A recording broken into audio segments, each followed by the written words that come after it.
शंकररावजी चव्हाणांचं नाव बदनाम होतंय. भाजपचं मूळ चरित्रच असं आहे. फक्त त्यानं ते बुरखा ओढला होता, हिंदुत्वाचा बुरखा, संस्काराचा बुरखा, देशप्रेमाचा बुरखा. मोदीचा चेहरा असा ताणून ताणून ताणून त्यांनी देशभराचा पसरवला होता. आता ते सगळं तुटून गेलं. या निवडणुकीमध्ये स्वर्गीय विलासराव देशमुख यांचं नाव पुसलं जाईल. तिथे ते जे बोलले ना, ते पुसण्याचं काम इथे पुत्र करतो, हे दुर्दैव आहे. भाजपचं एक वैशिष्ट्य आहे, मूर्ख शिरोमणी जे असतात त्यांना वरची पदं दिली जातात, तिथलं क्वालिफिकेशन आहे. आणि बाहेरून जाणारे जे आहेत ना, ते कोडगे आहेत का निर्लज्ज आहेत का याची तपासणी करूनच त्यांना पदं दिली जातात. त्या निर्लज्ज आणि कोडगेपणाची तपासणी झालेले अशोक चव्हाण आहेत. मी अदानी अंबानीलाच इलेक्शन देऊन टाका. इथं निवडणूक आयोग हा भाजपचा कार्यकर्ता आहे. हे बघितलं, देगलूर नाक्याला आमची माणसं गेली MIM मध्ये की त्या पतंगाची दोर शिवाजीनगरमध्ये आहे, हे सगळ्यांना माहिती आहे. रवींद्र चव्हाण नौखे आहेत, त्यांचा स्वभाव पण थोडा माइल्ड आहे, त्यामुळे कुणाला दुखू नये असं त्यांना वाटतंय. पण नेत्याचा असा स्वभाव असून मी नाही चालत, कधी कधी रोखठोक आम्ही म्हणत असतो त्यांना. आता ते माझ्यापेक्षा वयानं लहान आहेत.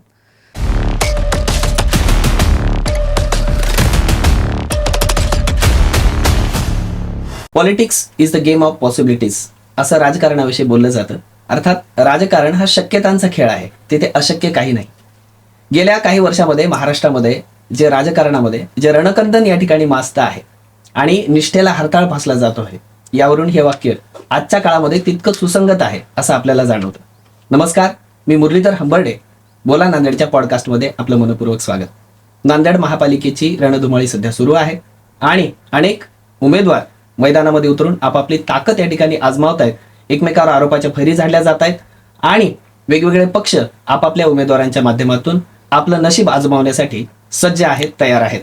याच पार्श्वभूमीवर आपण आज आपल्या या स्टुडिओमध्ये काँग्रेसचे ओबीसीचे प्रदेशाध्यक्ष तथा विद्यार्थीप्रिय प्राध्यापक म्हणून गेल्या अनेक वर्षांपासून 2 तपाहून अधिक ज्यांनी विद्यार्थ्यांसोबत ज्यांचा संपर्क या ठिकाणी राहिलेला आहे, उत्कृष्ट वक्ते, साहित्यिक, लेखक आणि राजकारणाचे विश्लेषक आणि प्रासंगिक भाष्यकार म्हणूनही जे प्रसिद्ध आहेत, ते आदरणीय यशपाल भिंगे सर आपल्याकडे या ठिकाणी उपस्थित आहेत. प्राध्यापक यशपाल भिंगे सरांचं या कार्यक्रमात आपण स्वागत करूया. सर स्वागत. धन्यवाद. सर, नांदेड महापालिकेची रणधुमाळी या ठिकाणी सुरू आहे आणि सध्या सगळीकडे तो माहोल पूर्ण शहरभर आपल्याला या ठिकाणी पाहायला मिळतो आहे. काँग्रेस पक्षही या निवडणुकांना सामोरे जातो आहे, पण इतर पक्षांपेक्षा काँग्रेसची स्थिती सध्या वेगळी आहे. सध्या काँग्रेसमधून प्रचंड गळती काँग्रेसला लागलेली आहे. जवळजवळ 73 नगरसेवक निवडून आणणारे काँग्रेसमधून 28 नगरसेवक आणि माजी महापौर, माजी उपमहापौर हे काँग्रेसमधून बाहेर पडलेले आहेत. नौखे उमेदवार सध्या तुमच्यासोबत बरेच आहेत आणि या सगळ्यांना घेऊन तुम्ही निवडणुकांना सामोरे जात आहे. काय सध्या परिस्थिती आहे प्रचाराची? सर्वप्रथम मी आपल्या चॅनलचा आभार व्यक्त करतो की आपण मला माझं मनोगत व्यक्त करण्याची संधी दिलेली आहे.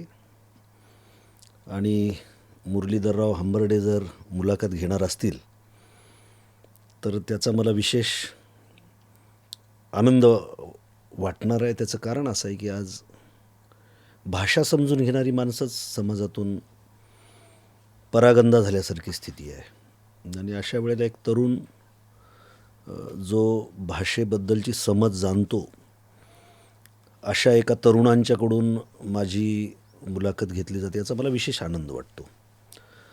तुम्ही जो प्रश्न विचारला आहे, खरं तर हे बऱ्याच मोठ्या प्रमाणामध्ये केवळ नांदेड नगरपालिकेच्या संदर्भामध्ये नव्हे तर एकूण भारतामध्येच काँग्रेस पार्टीच्या संदर्भातलं परसेप्शन आहे, हे तुम्ही पण जाणता. मुळात महानगरपालिकेची जी निवडणूक आहे ती कार्यकर्त्यांची निवडणूक असते, त्यामुळे या निवडणुकीचं स्वरूप निराळं असतं. जसं की विधानसभेचं इलेक्शन असेल किंवा लोकसभेचं असेल, त्याचं स्वरूप निराळं असतं. हे कार्यकर्त्यांची निवडणूक आहे आणि 5 वर्ष कार्यकर्ता त्या प्रभागामध्ये काम करत असतो. आता आमच्याकडे काँग्रेसकडे 250च्या वर लोकांनी उमेदवाऱ्या मागितलेल्या होत्या आणि आम्ही देऊ शकत होतो ते 81 लोकांना, कारण त्यावेळेला आघाड्या झालेल्या नव्हत्या म्हणून. त्यामुळं मग कार्यकर्ते हे 5 वर्ष पुन्हा वाट बघण्याच्या मनस्थितीत नसतात. हे फक्त काँग्रेसमध्येच नाही तर तुम्ही सगळ्याच इतरही पक्षामध्ये हे बघत असता. हे एक कारण. जर काँग्रेसची स्थिती बेकार आहे तर 2 वेळेला सलग म्हणजे स्वर्गीय वसंतरावजी चव्हाण आणि त्याच्यानंतर दुर्दैवानं लागलेली जी निवडणूक आहे त्यांच्या निधनानंतर, त्यामध्ये रवींद्र चव्हाण सलग 2 वेळेला जिल्ह्यानं सिद्ध केले ना. आणि तुम्ही त्यावेळचे आकडे काढून बघा की नांदेड उत्तर दक्षिण इथे सुद्धा काँग्रेसला बहुमत मिळालेलं आहे. आपल्याला बहुमत मिळत नाही भाजपला माहिती आहे. कारण 81 जागा ज्या 20 प्रभागातून लढवल्या जात आहेत त्या प्रभागाच्या जर संरचना आपण पाहिल्या तर भाजपचा मतदान कुठेच आपल्याला दिसत नाही. जवळपास निम्म्या जागा ह्या अल्पसंख्याक आणि दलित प्रवर्गातून येतात. आणि त्यामुळं काँग्रेसची बदनामी केल्याशिवाय, काँग्रेसला वाकडं दाखविल्याशिवाय आपलं घोडं पुढे पळवताच येत नाही हे इथल्या नेत्यांना माहिती आहे. परंतु ते जेवढा प्रयत्न करतात त्याचा उलटा परिणाम लोकांच्या मानसिकतेवरती दिसतो. कारण काँग्रेसनं तुम्हाला उभं केलं, तुमच्या वडिलांना नगराध्यक्षपदापासून ते केंद्रामधल्या गृहमंत्रीपदापर्यंत नेलं. तुमच्या काळामध्ये तुम्ही काही केलं नाही. आजही तुम्हाला शंकररावजी चव्हाण यांचं नाव घेतल्याशिवाय पुढे जाता येत नाही. 3 पिढ्या काँग्रेसनं तुम्हाला एवढं देऊनसुद्धा तुम्ही काँग्रेसचे होऊ शकला नाही तर तुम्ही जनतेचे काय होता? असा एक मूलभूत प्रश्न जनता विचारत घेते. जनता कधीच वेडी नसते. कुठल्या काळात दिसतंय आपल्याला हे सगळं. पण पैशाच्या जोरावरती लोकांना फोडता येतं. आम्ही कार्यकर्ते फोडू, आम्ही जनता फोडू, आम्ही प्रभाग फोडू. हा जो कॉन्फिडन्स आहे ना तो या भांडवली राजकारणातून आलेला कॉन्फिडन्स आहे. मग त्याला समाजातला 1% मतदारही बळी पडतो आणि कार्यकर्ते पण बळी पडतात. मी नाही असं म्हणत नाही. दुसऱ्या बाजूला मीडियाची स्थिती पण आहे याच्यावर फारसं कोणी बोलत नाही की मीडिया आता सत्यवादी कुठं राहिला आहे. मीडिया सत्तावादी झालेला आहे. आणि पैसे देऊन बातम्या जर छापून आणायच्या असतील तर सगळे पेपरच्या पेपर अख्खे भाजपच्या बातम्यांनी भरतील. कारण कंटेनरच्या कंटेनर भरून पैसा इथे. म्हणजे मी म्हणत नाही. तुम्ही त्यांच्या मुलाखती बघा किंवा आता 90 नगरसेवक बिनविरोध आलेले आहेत. लोकशाहीवादी समाजाने या घटनेकडे कसं पाहायला पाहिजे? बरं, आलेल्यामध्ये एकही काँग्रेसचा नाही, एकही शरद पवार गटाचा नाही. सगळेच्या सगळ्या महायुतीमधल्या वेगवेगळ्या घटक पक्षांचे हे बिनविरोध. तर मग निवडणुकांची गरजच काय आहे की तुम्ही दादागिरी करत असाल. सोलापूरमध्ये तुम्ही मर्डर केला सुरवसे नावाच्या कार्यकर्त्याचा. तुम्ही आपल्या इथे नांदेडमध्ये ओबीसीच्या एका उमेदवाराला 50 लाख आम्ही देतो म्हणून दिवसभर माणसं तिच्या घरावर पाळत ठेवून होती. तिच्यावर दबाव आणला जात होता. त्या उमेदवारानं घराला कुलूप लावून त्या दरम्यान दुसरीकडे जागा शोधली. म्हणजे एक प्रकारे म्हणजे इलेक्शन जिंकण्यासाठी आम्ही वाटेल ते करू शकतो. कारण निवडणुका जिंकणं हाच राजकारणाचा मुख्य भाग आहे भाजपचा. आणि त्यामुळे इथे आता पैशाच्या जोरावरती हे सगळं आहे. बातम्या येतात सगळीकडे. वातावरण म्हणजे काय असतं नेमकं? माझी आपल्याला विनंती आहे की आपण प्रभागातल्या लोकांशी जाऊन बोलावं, वेगवेगळ्या समुदायाशी बोलावं. काल फडणवीस आले होते, त्यांच्या सभेला कसे लोक आले. काही धाडसी पत्रकारांनी ग्राउंडवर उतरून त्याचे इंटरव्ह्यू केले की कोणाची सभा होती तर माहीत नाही. आम्हाला 200 रुपये दिले होते, आम्हाला 300 रुपये दिले होते. दिखाऊपणा जो भारतीय राजकारणामध्ये आलेला आहे त्याचे प्रणेतेच भाजपवाले आहेत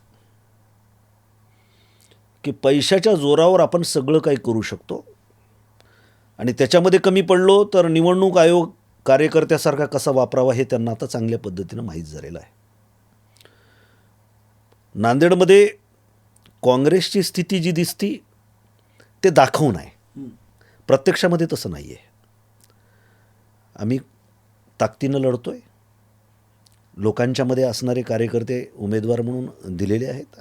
19-20 हे होणार, परंतु कुठल्याही परिस्थितीमध्ये नांदेड महानगरपालिकाचा जो सेक्युलर चेहरा आहे तो अबाधित ठेवण्याचा आमचा प्रयत्न असणार आहे. निश्चित तुम्ही या मुख्यमंत्र्यांच्या सभेवर या ठिकाणी बोललात आणि तुम्ही थेट आरोप त्यांच्यावर करताय. पेड सगळी माणसं त्या ठिकाणी येत आहेत म्हणून, आणि तुम्ही असंही म्हणाल की बिनविरोध निवडणुका घेण्यामागे त्याच्यामागे एक भाष्य केलं. त्या प्रश्नावर मी नंतर येणारच आहे, पण सुरुवातीला विचारतो. मुख्यमंत्र्यांचा विषय निघाला, कालच्या सभेचा विषय निघाला, म्हणून त्या अनुषंगाने प्रश्न असा आहे की काल मुख्यमंत्री बोलताना असं म्हणाले कालच्या सभेमध्ये की 60-70 वर्षामध्ये काँग्रेसने कुठलाही विकास केला नाही, आणि हे म्हणत असताना त्याच मंचावर अशोक चव्हाण होते जे पूर्वाश्रमीचे काँग्रेसचे होते, आणि या 60-70 वर्षामध्ये त्यांचंही योगदान त्यामध्ये तितकंच आहे. तर ते त्यांची उपस्थिती तिथली आणि मुख्यमंत्र्यांचं हे विधान, या दोन्हीकडे तुम्ही कसं पाहता? नाही बघा, 2 विधानं घ्या तुम्ही, त्याला एक जोडून तुमच्या संमतीने मी आणखी एक विधान नक्की.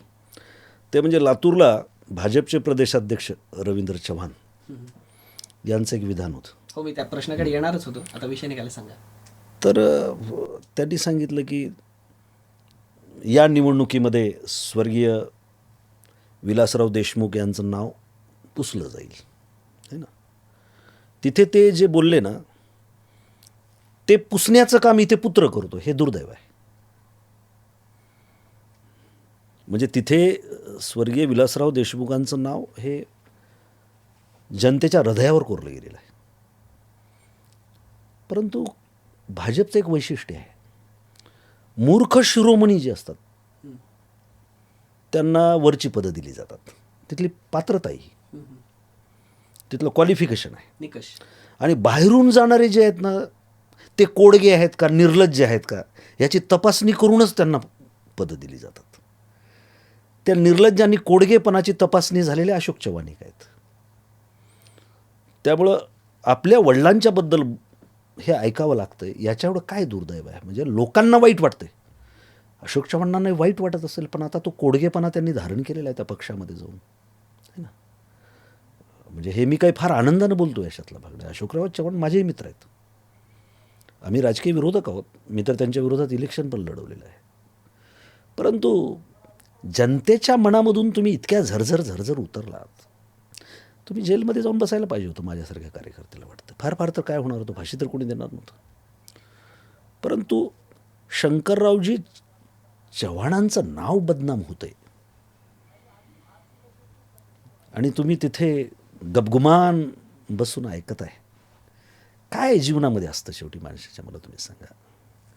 वडिलांच्या जीवावरती आपल्याला हे सगळं मिळालेलं असताना केवळ त्यांचे फोटो घरात लावून उपयोगाचे नाही ना. त्या परंपरेनं तुम्ही जाण्याचा प्रयत्न करता का, ही खरी त्यांना आदरांजली आहे. पहिला मुद्दा. दुसरा मुद्दा असा आहे की ती जर खरोखरच तुमची अस्मिता असेल, आहे ना. आम्ही तर काँग्रेसचे म्हणतो किंवा नांदेडमधली सर्वसामान्य माणसंही म्हणतात, निष्कलंक, ज्यांना हेडमास्तर म्हटलं गेलं होतं, असे शंकररावजी चव्हाण होते. आजही मी दुसऱ्या पक्षामध्ये असतानासुद्धा माझ्या भाषणामध्ये त्यांना अभिवादन करत होतो, म्हणून मी लोकसभा लढवली त्यावेळेला.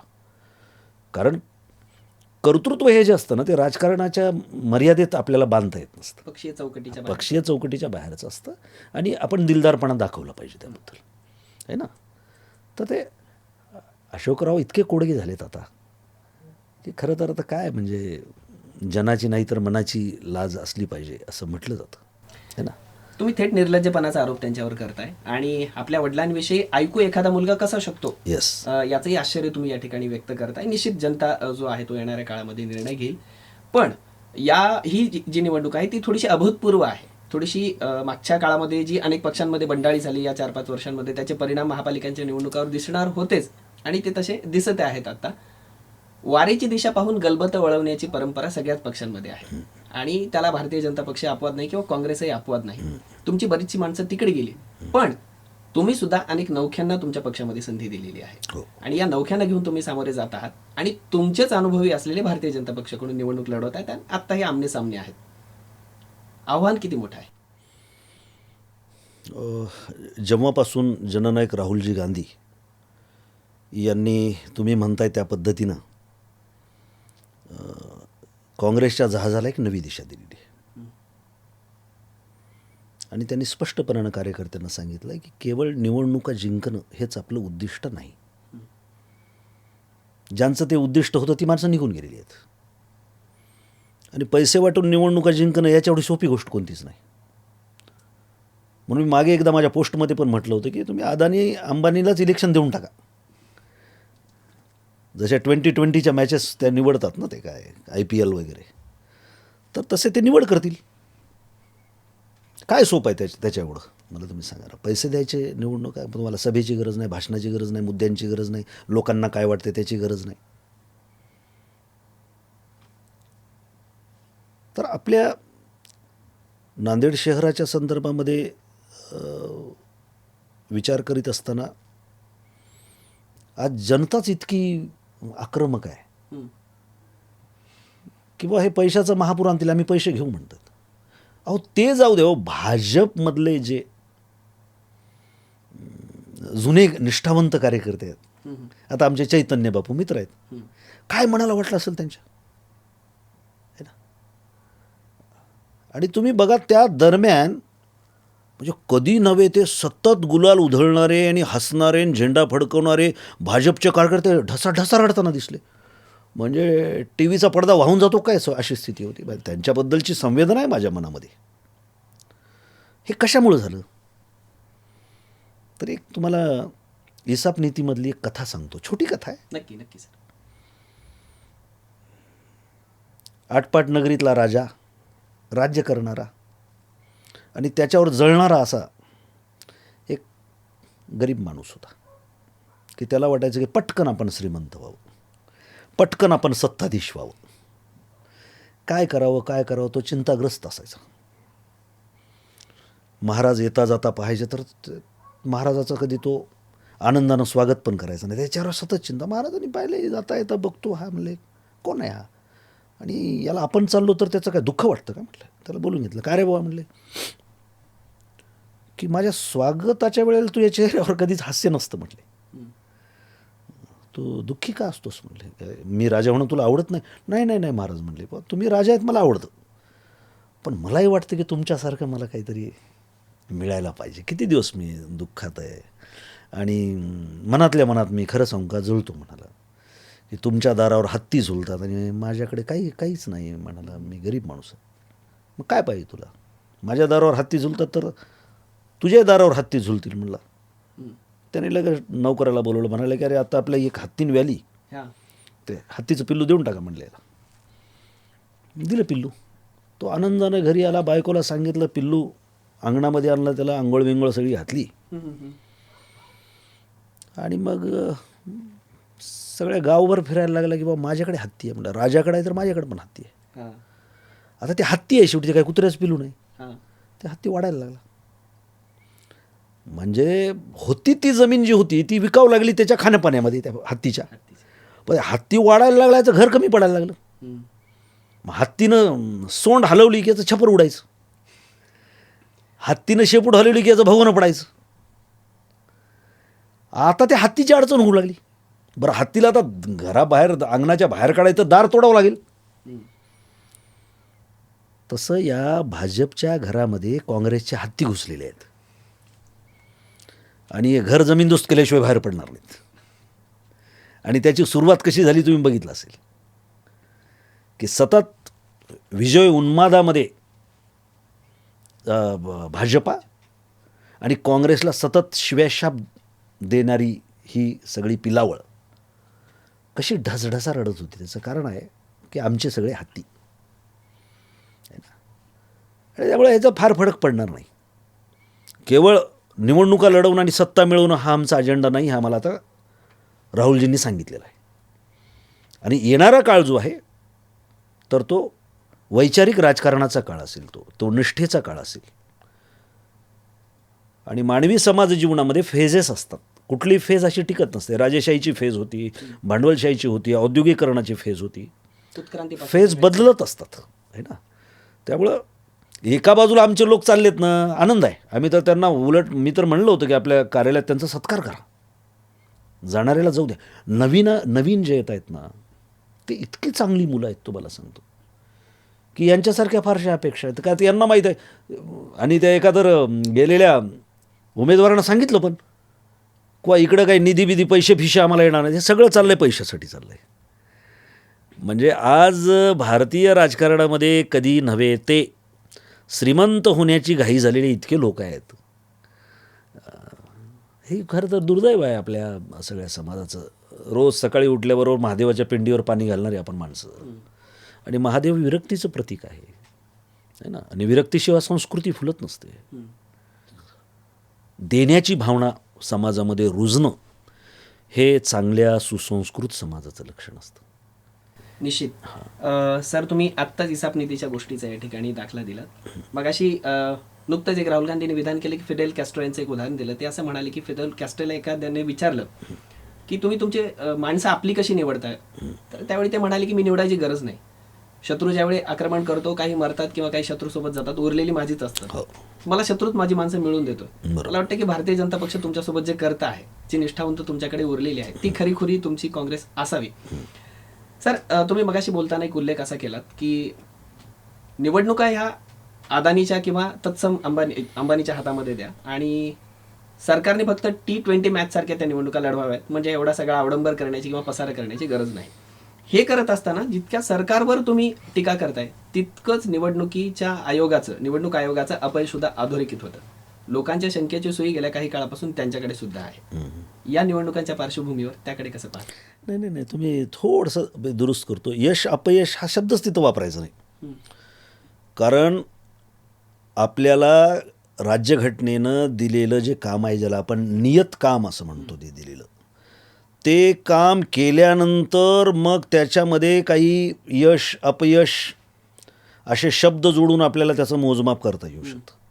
इथे असंच ना, इथे नाहीच ना तसं. इथं निवडणूक आयोग हा भाजपचा कार्यकर्ता आहे आणि भाजप ही निवडणूक आयोगाची मालक बनलेली आहे. म्हणून भाजपवर आपण जेव्हा या निवडणुकीच्या संदर्भामध्ये काही आक्षेपार्ह असं बोलतो त्यांच्या पुढे, तर भाजपने बोलायला पाहिजे ना की हो, निवडणुका ह्या सगळ्या निरामय पद्धतीनं लोकशाहीवादी पद्धतीनं झाल्या पाहिजे. उलट ते निवडणूक आयोगाची बाजू घेतात, त्यांचे प्रवक्ते असल्यासारखं बोलतात. देवेंद्र फडणवीस तर हे तर वक्तृत्व स्पर्धेतले वक्तेच आहेत शाळेतल्या, आहे की नाही. ते असा टोन लावतात की बाबा काय, म्हणजे ऐकणंसुद्धा कठीण आहे असं. आणि त्या आवाजामध्ये ते मग निवडणूक आयोगाची शिफारस करतात आणि निवडणूक आयोगाच्या बाजूनं उभं राहताना राहुल गांधी जे सगळं पुराव्यानिशी दाखवतात त्यांच्यावर टीका करतात, है ना. हे लोक बघायला लागलेले आहेत. नॅशनल चॅनल्स हे दाखवतात नाही दाखवतात, आता ह्याच्या सोडून द्या, मी त्याच्या भानगडीत पडणार नाही. आम्हाला राहुलजींनी एक सांगितलं आहे की लोकांच्या जाऊन आपले विचार पेरा, हेच विचार उगवणार आहेत. विषाची झाडं लावू नका, है ना, द्वेषाची झाडं लावू नका. आणि त्यानुसार काम चालू आहे. त्यामुळं जिंकणार कोण आणि हारणार कोण याच्यामध्ये आम्ही फार पडत नाही. आमचं म्हणणं, आम्ही चांगल्या लोकांना निवडणुकीसाठी उमेदवाऱ्या दिल्यात की नाही,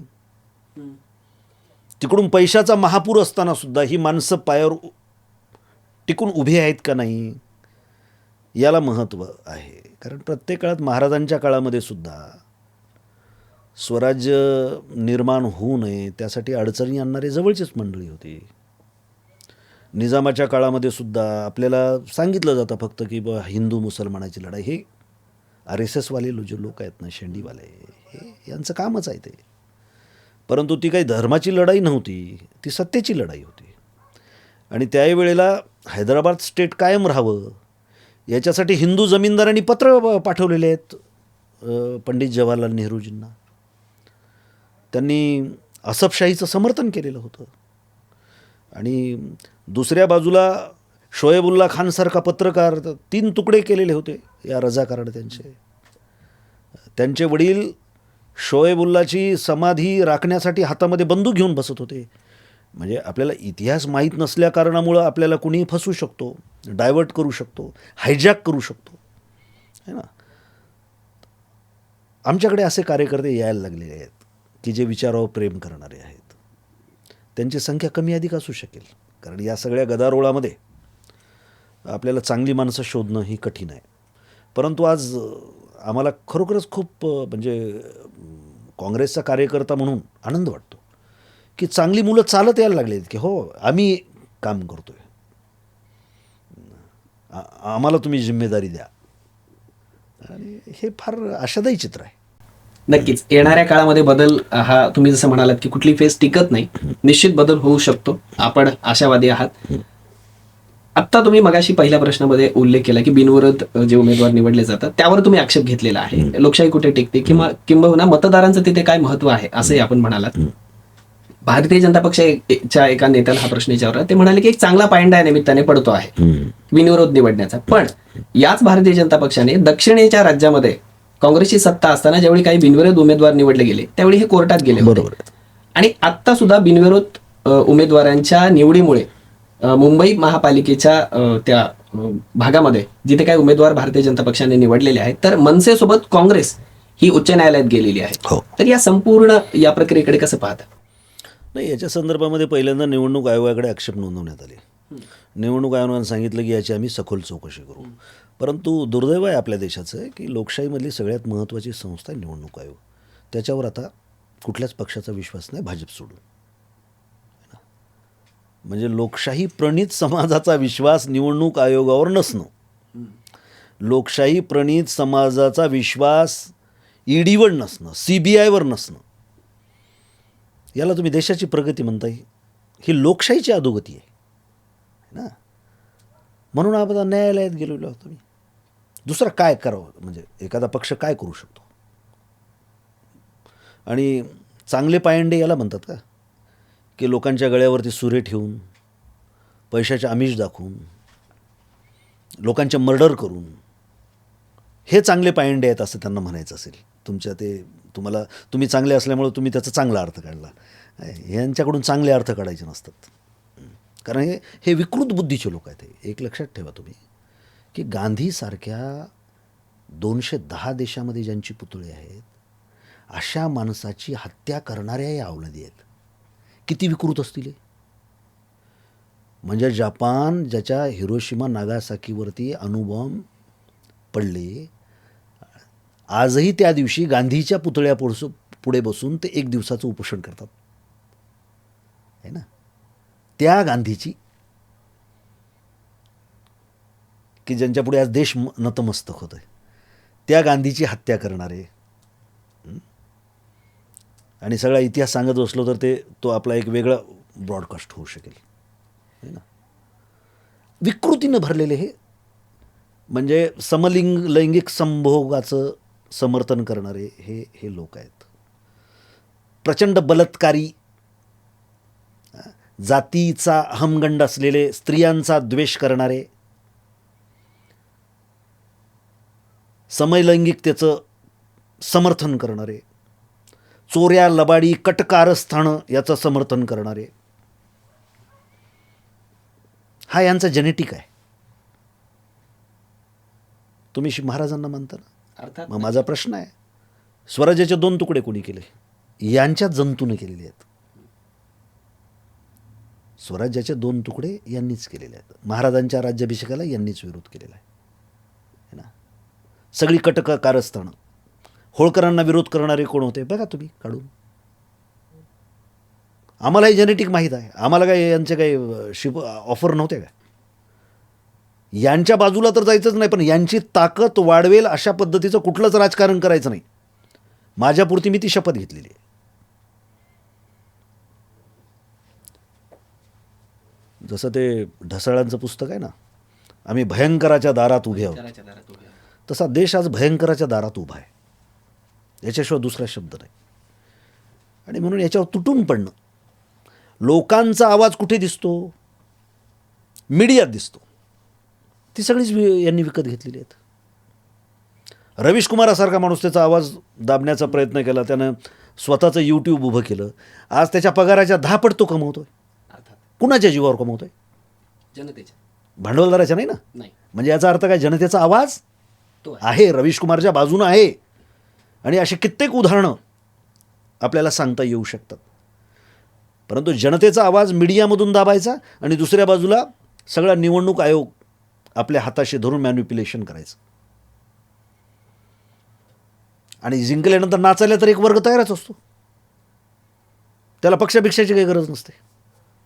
मध्येच तुम्हाला थांबवतो सर. फार घणाघाती आरोप आपण या ठिकाणी करताय. महापालिकेच्या निवडणुकीवर बोलत असताना सुद्धा तुम्ही खूप व्यामिश्र आणि फार प्रगल्भ अशी बहुस्पर्शी अशी उत्तरं या ठिकाणी देत आहेत. म्हणून एक सतत चर्चेला जाणारा प्रश्न त्या अंगाने विचारतो. आजच्या चर्चेचा जरी मुद्दा नसला तरी भारतीय जनता पक्षावर कायम हिंदुत्वाचा ठपका या ठिकाणी बसतो आणि काँग्रेसने त्यांच्या हिंदुत्वाचा, जे तथाकथित त्यांचं सो कॉल्ड हिंदुत्व आहे, त्याला काँग्रेसने कायम या ठिकाणी विरोध केलेला आहे.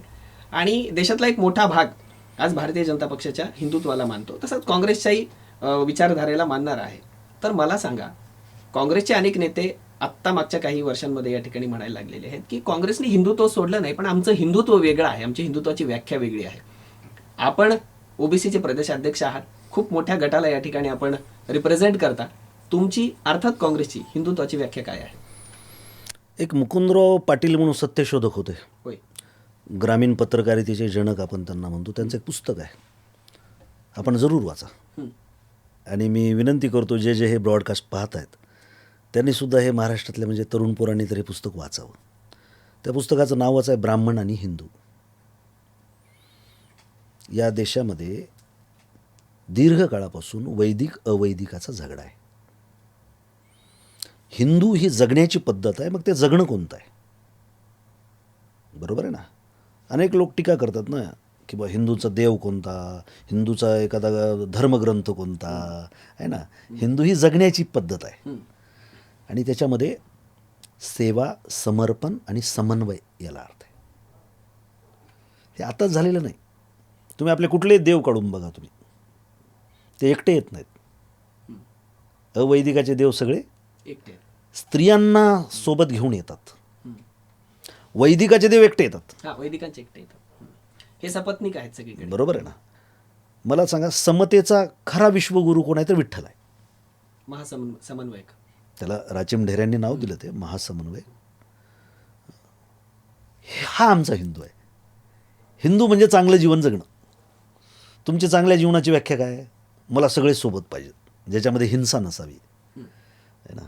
कोणाचं मन दुखावेल अशा पद्धतीच्या कृती किंवा व्यवहार माझ्याकडून घडू नयेत आहे ना. आणि सगळ्याबद्दलचं एक उत्कट प्रेम माझ्या मनामध्ये असावं. हे चांगल्या जीवनाची व्याख्या आहे का? चांगल्या जीवनाच्या व्याख्येमध्ये हिंसा आहे, चांगल्या जीवनाच्या व्याख्येमध्ये द्वेष आहे, चांगल्या जीवनाच्या याच्यामध्ये फ्रॉड आहे, नाही, निश्चितच नाही. प्रभुत्ववाद आहे ना. किंवा ज्याला काय म्हणतो आपण, बहुमतवाद असा एक शब्द प्रयोग केला जातो, बहुसंख्याकवाद. चांगल्या जीवनाच्या कक्षेत येणारे हे शब्द नाही आहेत, हे सगळे भाजपच्या कक्षेतले आहेत. म्हणून हिंदूचा आणि यांचा काही संबंध नाही. कधी विठ्ठलाचं नाव घेतात का? कधी आमच्या खंडोबाचं नाव घेतात का? बिरोबाचं नाव घेतात का? कधी त्याच्याबद्दल कधी बोलतात का? सांगा ना. आणि म्हणून अलीकडच्या कालखंडामध्ये हिंदू कसा असावा याचं सगळ्यात चांगलं उदाहरण म्हणजे महात्मा गांधी. म्हणजे त्यांच्याकडे बघून हिंदू धर्माची व्याख्या करता येऊ शकते. यांचं हिंदुत्व, मी त्याला हिंदुत्व मानत, हे ब्राह्मणत्व आहे. हे हिंसक पायावर उभं आहे, विद्वेषावर उभं आहे, कपटकारस्थानावरती उभं आहे.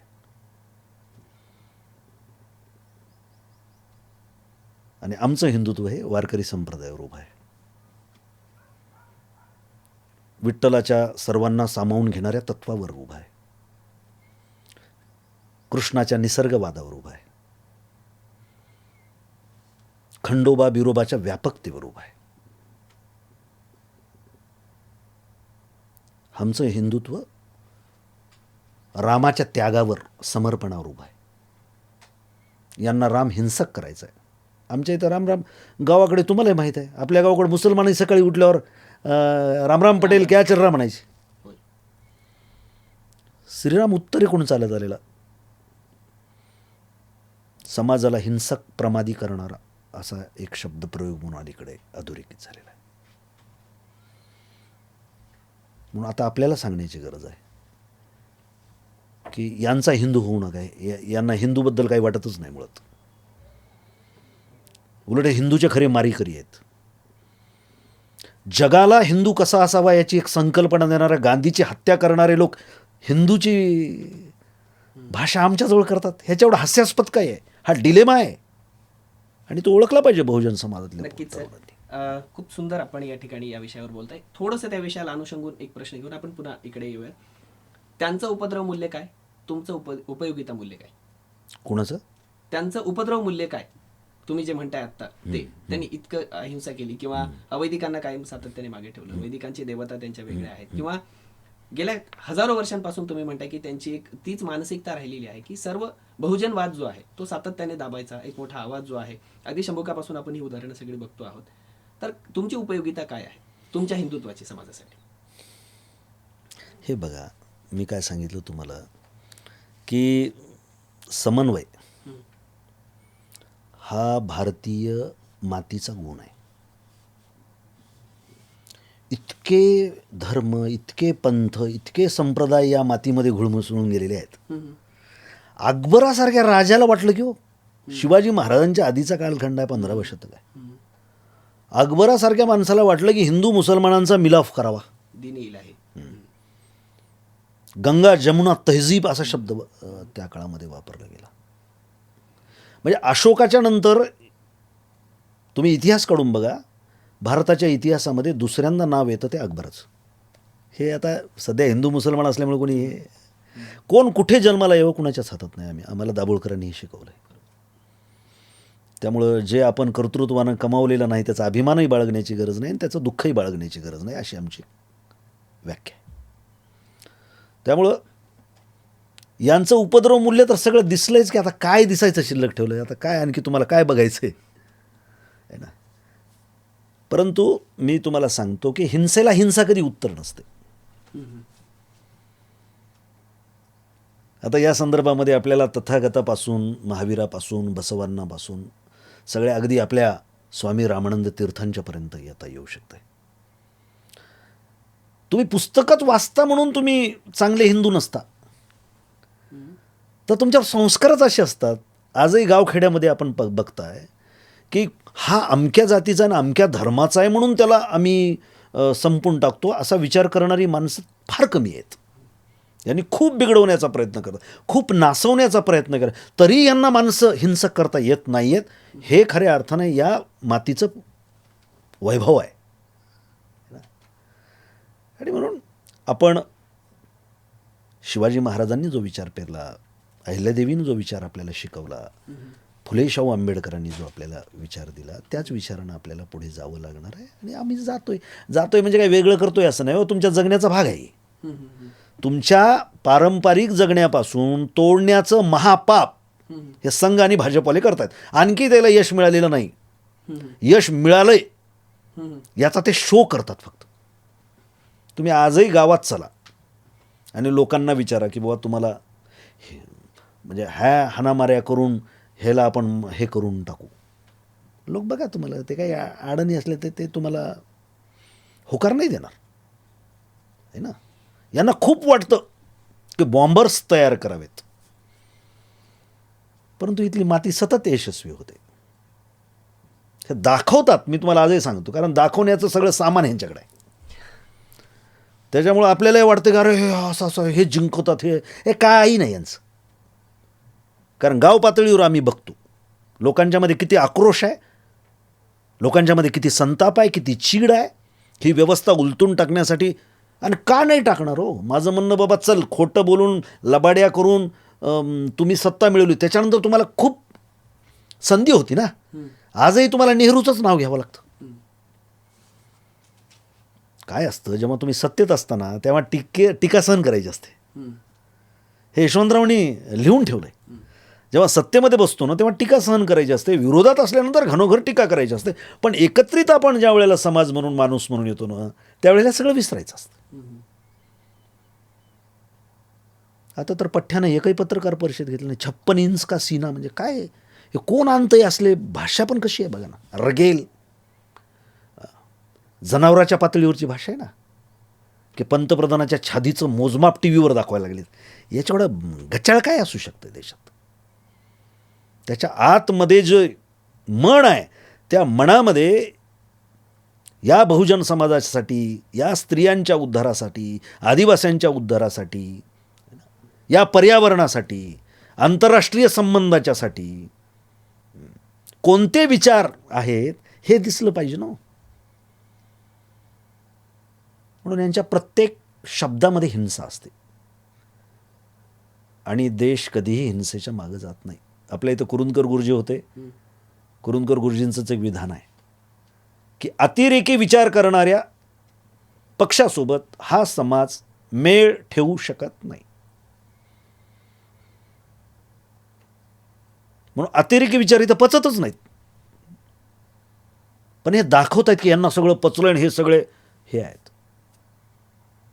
एवढे जर तुम्ही महान असे असता तर तुम्हाला पैसे देऊन भाड्यानं लोक आणून सभा कराव्या लागतात, तरी माणसं निघून जातात.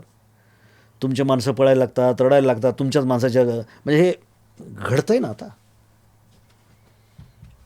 लोकांच्या मनामध्ये ना निवडणूक आयोगाबद्दलचा आदर आहे, ना कोर्टाबद्दलचा आदर आहे, ना सगळ्या ज्या काही सरकारी संस्था आहेत, चौकशी करणाऱ्या संस्था, त्याच्याबद्दल आदर नाही.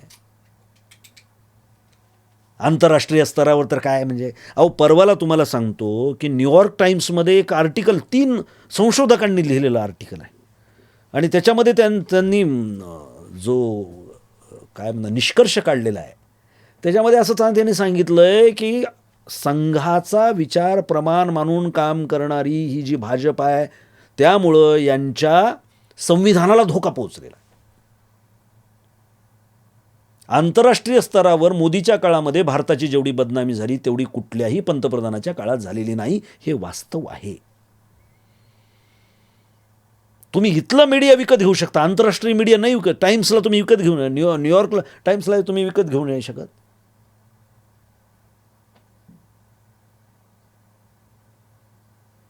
विश्वगुरू ज्याच्या डिग्रीचाच पत्ता नाही आणि 26 डिग्र्यांचा इतका मोठा अर्थतज्ञ है ना, त्याला मौनी बाबा हे कोण करते? तर हे व्हॉट्सअप ग्रुपवरचे आपले 40 पैसेवाले. नक्कीच सर, तुम्ही या ठिकाणी भारतीय जनता पक्षाच्या विरोधामध्ये एवढं सांगताय, त्यांच्या विचारधारेबद्दल या ठिकाणी बोलताय. गेल्या अनेक वर्षांपासून काँग्रेस सत्तेमध्ये होती, त्यांची एक वेगळी विचारधारा होती आणि तुम्ही जसं म्हणताय तसं या देशहिताची, देशाच्या फायद्याची, ती देश विघातक जसं म्हणतायत त्यांना, पण ही देशाच्या फायद्याची विचारधारा होती असं तुमचं म्हणणं आहे. आत्ता महापालिकेच्या निवडणुकीसंदर्भात जर विचार केला तर या सगळ्या विचारधारांमुळे असेल किंवा काळ थोडासा बदलल्यामुळे असेल, निष्ठेला हरताळ फासण्याचा आत्ताचा काळ आहे असं गेल्या काही वर्षामध्ये महाराष्ट्रात तरी वाटतं आहे. त्याचा परिणाम मी मगाशी जसं म्हणालो तसं महापालिकेच्या निवडणुकांवर होतो आहे. असा काळ असताना, काँग्रेस संक्रमणाच्या अवस्थेतून जात असताना किंवा काँग्रेस अस्तित्वासाठी झगडत असताना नांदेड महापालिकेमध्ये जो बी फॉर्मच्या बाबतीत काही गोंधळ झाला त्याला जबाबदार कोण किंवा पक्षाची अशी भूमिका कशी झाली, त्याला 1-2 उदाहरणं देतो. पोमदे नावाचे एक उमेदवार होते आणि पोमदेंचा फॉर्म ऐनवेळी मिरवणूक तिथे गेल्यानंतर त्यांच्या हातातून गहाळ होतो आणि काँग्रेसचेच निष्ठावंत घराणे असलेले पोमदेंचा फॉर्म काढून घेऊन ऐनवेळी दुसऱ्याला दिला जातो आणि त्याला कारण हे अमित देशमुखांच्या फोनचं दिलं जातं. एक दुसरं, सिडकोसारख्या मोठ्या प्रभागामध्ये, महत्त्वाच्या प्रभागामध्ये फॉर्ममध्ये गोंधळ होतो. महिलेचा फॉर्म पुरुषाला, पुरुषाचा फॉर्म महिलेला होतो आणि तिथली उमेदवारी बाद होते. त्यानंतर कुठल्या तरी एका प्रभागातल्या उमेदवाराला जाणीवपूर्वक बिराजदार काहीतरी त्या उमेदवाराचं नाव, त्यांना उमेदवारी मागे घ्यायला लावली जाऊ शकते किंवा ते मागे घेतात.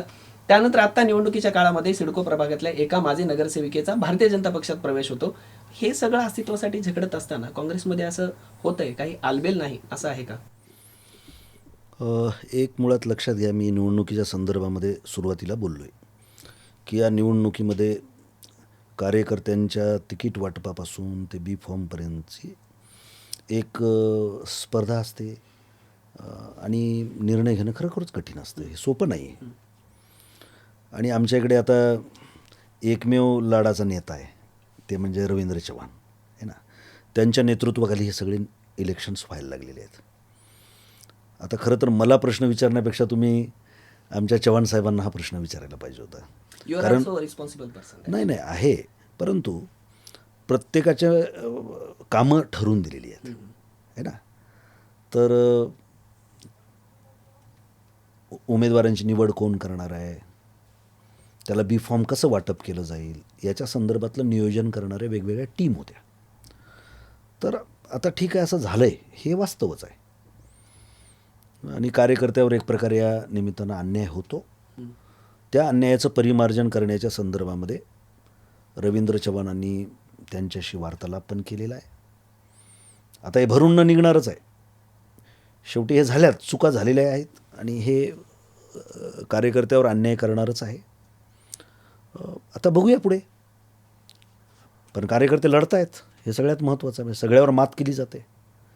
आज तिथे आमच्या ज्योती कदम आहेत, एकदम हाडाच्या कार्यकर्ते आहेत. त्यांचे मिस्टर, त्यांच्या सासू, हे सगळं कुटुंब काँग्रेसचं कुटुंब आहे. त्यांचा बी फॉर्म चुकला आहे, पण ते ग्राउंडहून हटायला तयार नाहीत, बाहेरून काम करत आहेत. हे तर वैशिष्ट्य आहे. विचारांची ताकद असणारा जो कार्यकर्ता असतो ना, तो निराळा असतो. तसे आमचे ते ज्योती कदम आहेत आणि त्यांचं सगळं कुटुंब आहे. तर अशी तुम्हाला कुटुंबच्या कुटुंब गावोगाव बघायला मिळतील. कारण शेवटी कसं असतं, वाडा पडला म्हणून ती लेगसी पडत नसते है ना. ते वाड्याचं बांधकाम होईल, पुन्हा काही होईल, परंतु तो मान जो असतो है ना, त्या जी ओळख असते ती ओळख असतेच.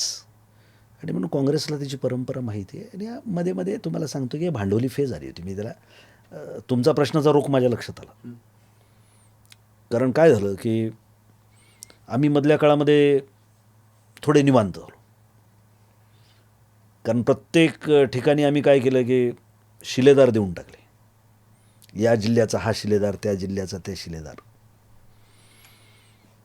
आणि हत्ती एवढे वाढले की त्याचा त्रास झाला. हे हत्ती आमच्यातून गेले त्याचा खरंच आनंद वाटतो बरं.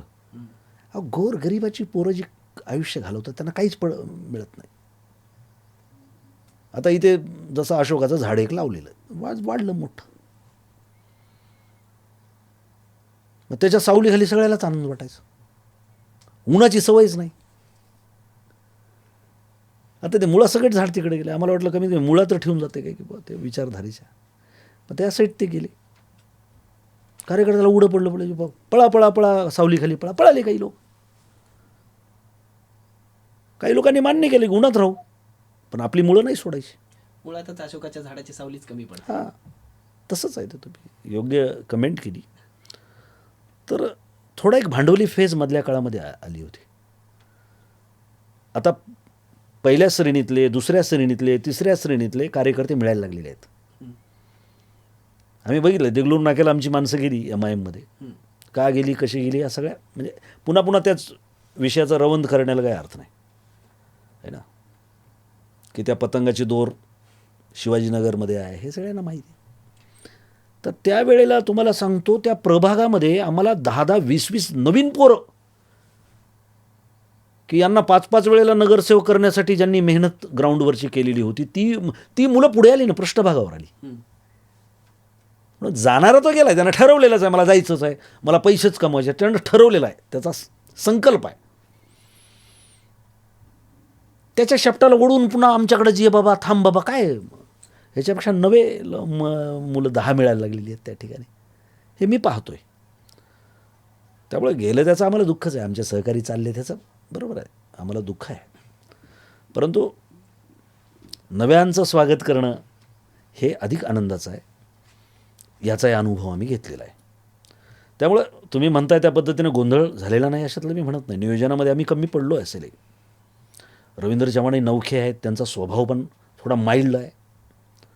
त्यामुळे कुणाला दुखू नये असं त्यांना वाटतंय. पण नेत्याचा असा स्वभाव असून मी नाही चालत कधी काही रोखठोक आम्ही म्हणत असतो त्यांना. आता ते माझ्यापेक्षा वयानं लहान आहेत, मी त्यांना सांगत असतो. तर हळूहळू शेवटी नेता घडायला वेळ लागत असतो, आहे ना. माणसं ओळखायला पण वेळ लागत असतं. तर येणाऱ्या कालखंडामध्ये नक्कीच सुधारणा होतील, नाही ना. आणि सगळा कारभार ह्या सगळ्या तरुण मंडळींच्यावरती येऊन पडलेला आहे. त्यामुळं थोड्या बहुत ज्या काही आमच्या ह्या झालेल्या आहेत, चुका झालेल्या आहेत, त्या सुधारून आम्ही पुढच्या काळामध्ये अधिक ताकदीनं काम करू. आणि बरं, जनता जी आहे ना, ती खरी ताकद आहे. म्हणजे ती बसूच देत नाहीत. तुम्ही केलं पाहिजे, काँग्रेसनं हे केलं पाहिजे, ते केलं पाहिजे. खऱ्या अर्थानं कार्यकर्ता आमचा कोण आहे तर ती जनता आहे, तुम्हाला सांगतो. आणि इतकं आशादायी चित्र आहे. ती जनता उभी टाकलेली आहे, ती स्वतःला विकायला तयार नाही. किंवा आता तर असं पण म्हणतात की द्या तुम्ही पैसे, द्या, सगळ्यांचे पैसे घेऊ, आम्ही काँग्रेसला मतदान करू. काँग्रेसचा कार्यकर्ता ग्राउंडवर असणं, जनतेच्या मध्ये असणं, हे याचा आग्रह आता जनता करायला लागलेली आहे. त्यामुळे आता नेत्यापेक्षाही बघा, नेता कोण आहे आता बघायला कोणी तयार नाही, तुम्हाला सांगतो. पुन्हा त्या नेत्याचे लाड, पुन्हा तो नेता हत्ती होणं, पुन्हा ते परवडणार नाही आता काँग्रेसला. राहुल गांधीने तेच सांगितलं की आता आपल्याला अशा वर्गापर्यंत सत्ता न्यायची ज्या वर्गाला सत्ता माहीतच नव्हती, आहे ना. ज्याला आपण लोकशाहीचं विकेंद्रीकरण किंवा काय म्हणता येईल त्याला, सामाजिक लोकशाही असं म्हणू. नेतृत्व सगळ्या समाज गटामध्ये नेणं, याच्यासाठी राहुलजी आता ज्या पद्धतीनं काम करतात ना, त्यामुळे इतकं आकर्षण आहे आता तरुणांच्यामध्ये. राहुलजींचं, प्रियंका गांधीचं, आमचे हर्षवर्धन सपकाळ, एकदम पुस्तकं वाचणारा प्रदेशाध्यक्ष आहे, वैचारिक पातळीवरचा माणूस, निष्कलंक, चारित्र्यवान, यांच्या हातामध्ये प्रदेशाध्यक्षपद आले. याच्यावरून तुम्ही बघा काँग्रेस ही बदलते आहे. नक्कीच सर, तुम्ही या ठिकाणी माझ्या प्रश्नाचा रोग तुमच्या नक्कीच लक्षात आलेला आहे. तुम्ही त्या पद्धतीने उत्तर दिले. माझा प्रश्न असाही होता, त्याचं उत्तर तुम्ही दिले. मी असं म्हणणार होतो की नांदेडमधलं स्थानिक नेतृत्व ह्या सगळ्या गोष्टींना समजून घ्यायला किंवा नियंत्रणात ठेवायला कमी पडते आहे का. तुम्ही उदात्तपणाने मान्य केले की आमच्या चुका झाल्यात, नाही असं नाही, पण येणाऱ्या काळामध्ये आम्ही त्या सुधरू. हळूहळू वेळ लागतो आम्हाला, नेता घडायला काही काळ लागत असतो, हे तुम्ही मान्य केलेलं आहे. आता तुम्ही वंचितसोबत गेलेले आहात. नगरपालिकेच्या निवडणुकीच्या पार्श्वभूमीवर तुम्ही एकत्र आलात, ते सगळं प्रकरण फिसकटलं, पुन्हा एकदा तुम्ही एकत्र आलात. 60-20चा काहीतरी फॉर्म्युला तुमचा सध्याचा आहे. त्यांच्यासोबत जात असताना काँग्रेस पक्षाला कितपत फायदा आहे असं तुम्हाला वाटतं? 100% फायदा आहे. खरं तर आमच्यासारख्या कार्यकर्त्याला हे आधीपासून वाटत होतं की आपल्यामध्ये फाटाफूट झाली, सेक्युलर वोट तोडणं हे भाजपचं राजकारणातल्या यशाची पहिली पायरी आहे. आणि याची सुरुवात तुम्हाला सांगतो, याचाही एक इतिहास आहे.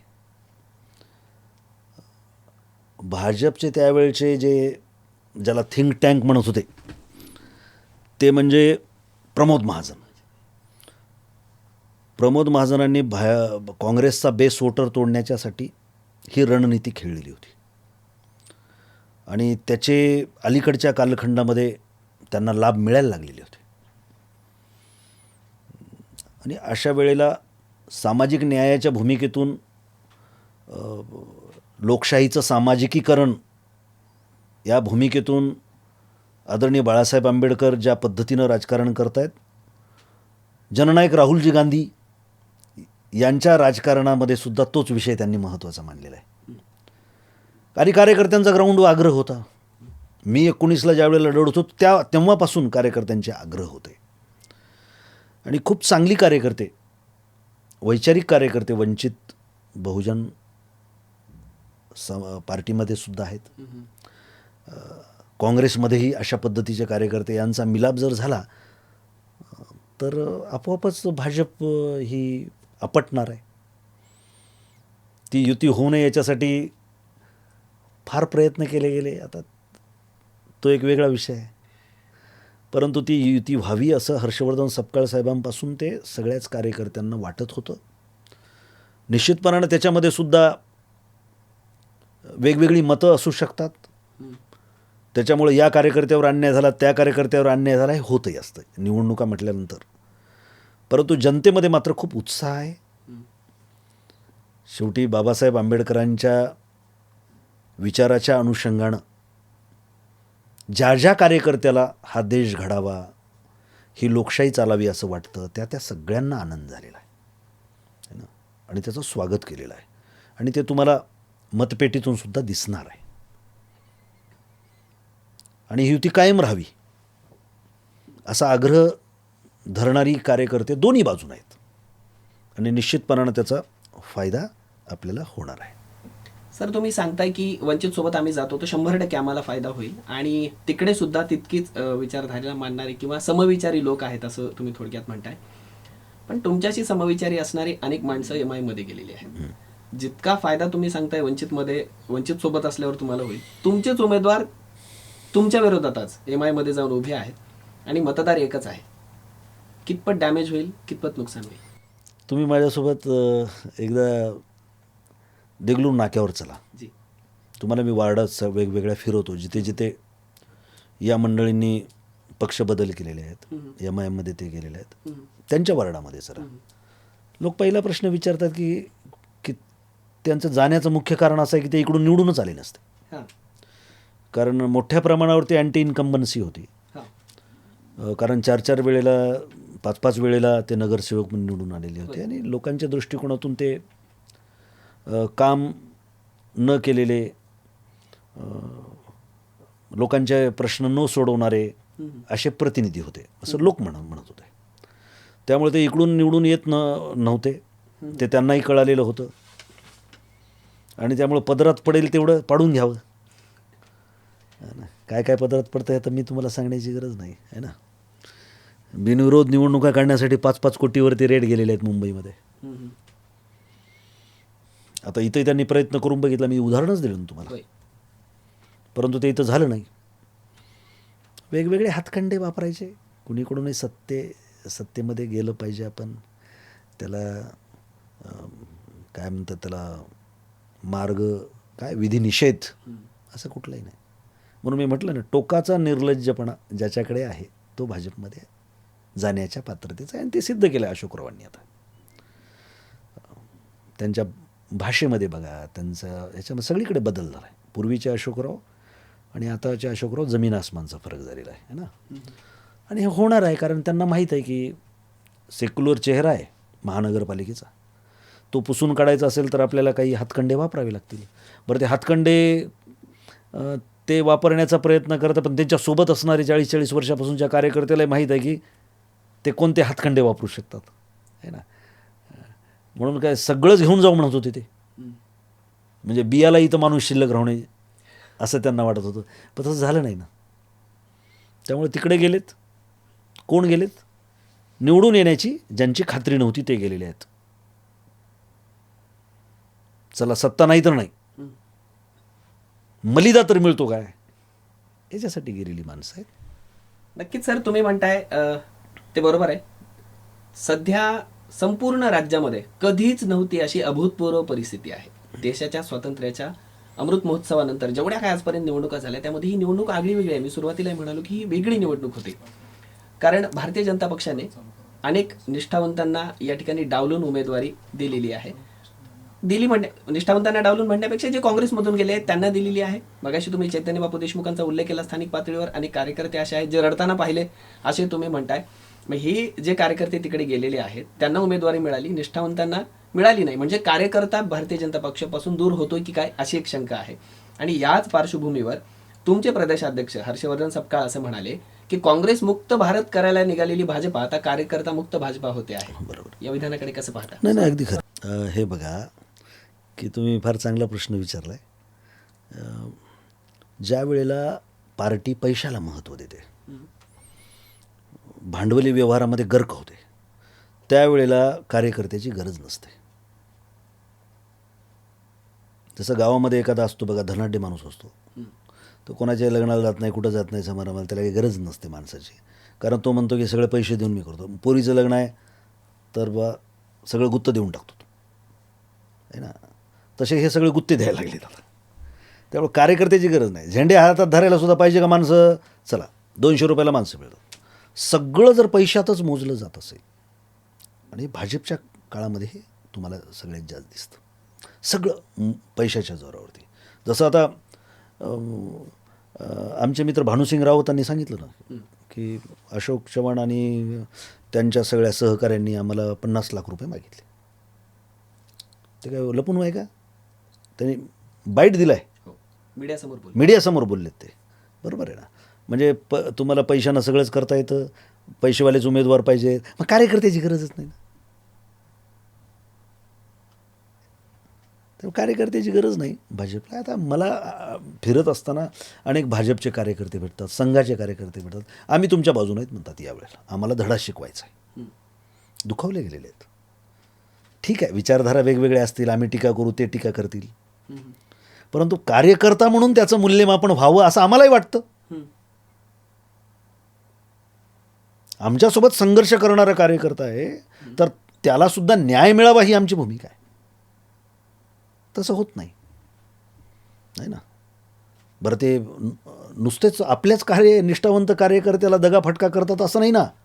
मित्रपक्ष म्हणून जे सोबत आहे त्यांचं तर काय आहे. बालाजीराव आमचे कधीशी रागात आले, काय हो म्हणले, बी फॉर्म जिला दिला त्यालाच पळून नेलं म्हणले. बालाजीराव कल्याणकर त्यांचे मित्र. हां बरोबर आहे की नाही. असं असतंय काय म्हणले. आता ते ठीक आहे, त्यांची अगतिकता त्यांनी बोलून दाखवली, ती जनतेच्या हृदयापर्यंत पोचली. हे कुणाचेच होऊ शकत नाहीत. अलग लक्षात. हे म्हणजे मी सांगितलं तसं आहे की ते हातीच्या पायाजवळून चालणाऱ्याला लय हुशारकी वाटत असते, परंतु पायामध्ये येण्याची शक्यता त्याचीच जास्त असते. तसं याच्या जवळ जे आहेत ना तेच पहिलं मरणार आहेत. समजलं का? कारण शेवटी नीतिमूल्यांना फार महत्त्व असतं. आमचे पूर्वज वेडे होते का? आहे ना. लोकांचं नको रे बाबा, आपलं असावं, अति तेथे माती, हे वाक्प्रचार, या म्हणी, यांना काहीच अर्थ नाही का? व्यवहार कसे असले पाहिजेत याचे संस्कार लेकरांच्यावरती करण्यासाठी असतं हे सगळं. आता नीतिमूल्य सगळे पायाखाली घेऊन हैदोस सगळं चालू आहे ना. म्हणजे चांगली माणसं दबून जावीत. राजकारण हेच तर यांना पाहिजे ना. राजकारणामध्ये शिकलेली माणसं येऊन येत आहे ना, गुंड, मवाली, रेतीवाले, डॉन, ते काय काय आता सगळ्या भानगडी करणारे. कारण भाजपचं मूळ चरित्रच असं आहे. फक्त त्यानं ते बुरखा ओढला होता, हिंदुत्वाचा बुरखा, संस्काराचा बुरखा, देशप्रेमाचा बुरखा. मोदीचा चेहरा असा ताणून ताणून ताणून त्यांनी देशभराचा पसरवला होता. आता ते सगळं तुटून गेलं. बेडकामध्ये हवा भरून त्याचा बैल करता येत नाही ना. शेवटी ते फुटलच ना. ते बेडकात हवा भरलं तर फुटणारच आहे. आता ते फुटू लागलेलं आहे ठिकठिकाणी आणि त्याचा वास उठलेला आहे. म्हणून नीतिमूल्य विरहित सार्वजनिक जीवनातला तुमचा वावर हा दीर्घकाळ चालू शकत नाही, टिकू शकत नाही. हेच तर आमचं म्हणणं आहे. ज्यांना सोबत घेतलं त्यांना मारलं, हे यांचे संस्कार आहेत. सर, तुम्ही जे म्हणताय आता या संदर्भात फार पूर्वी अत्यंत सजगतेने आणि दूरदृष्टीने डॉक्टर बाबासाहेब आंबेडकर यांनी एक वाक्य लिहिलं होतं आणि आपल्या भाषणांमध्ये सांगितलं होतं की डॉक्टर बाबासाहेब आंबेडकर असं म्हणाले की जोपर्यंत शिकलेली, सज्ञान, सजग माणसं राजकारणामध्ये येणार नाहीत तोपर्यंत राजकारणाकडून चांगलं अपेक्षित करू नका. तुम्हाला वाटतंय का त्या विधानाचा प्रत्यय आता येतोय म्हणून? अहो, मी जे तुम्हाला सांगितलं ना, पहिल्यांदा यांनी आपल्याला इतिहासापासून तोडलं. तुमच्या हातामध्ये अंबानीचा मोबाईल दिला, फुकटचं सिम, फुकटचा मोबाईल, आणि नको ते दाखवायला सुरुवात केली. म्हणजे नेहरू म्हणजे काय, तर तो लंपट होता माणूस. गांधी काय, तर असा होता, आहे ना. ह्याला हिंदुत्व म्हणतात, याला देशप्रेम म्हणतात, हे आपले शत्रू आहेत. हे फ्रेम उभे करत गेले आपल्या पुढे आणि आपली विचार करण्याची शक्ती यांनी मारून टाकली. हे वास्तव आहे. त्यामुळे महाराष्ट्राच्या राजकारणात तुम्ही बाकीचं जाऊ द्या फार. छत्रपती शिवाजी महाराज हे स्वतः कवी होते असं जर मी तुम्हाला म्हणलं तर तुम्हाला काय वाटेल? अनेकांना ते माहितीच नसतं. बरोबर आहे. तामिळनाडूमध्ये सरस्वती महालामध्ये त्यांनी लिहिलेला अभंग आहे.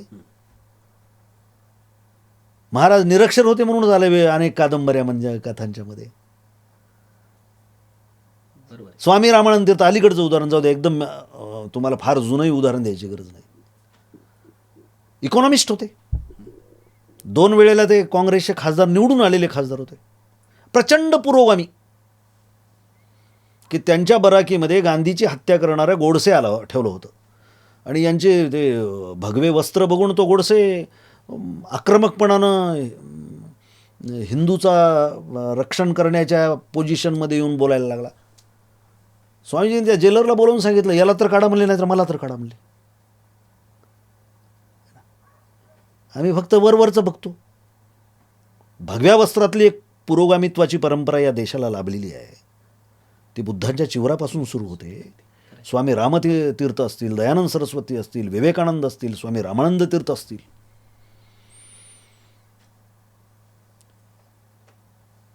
आपले यशवंतराव चव्हाण बघा,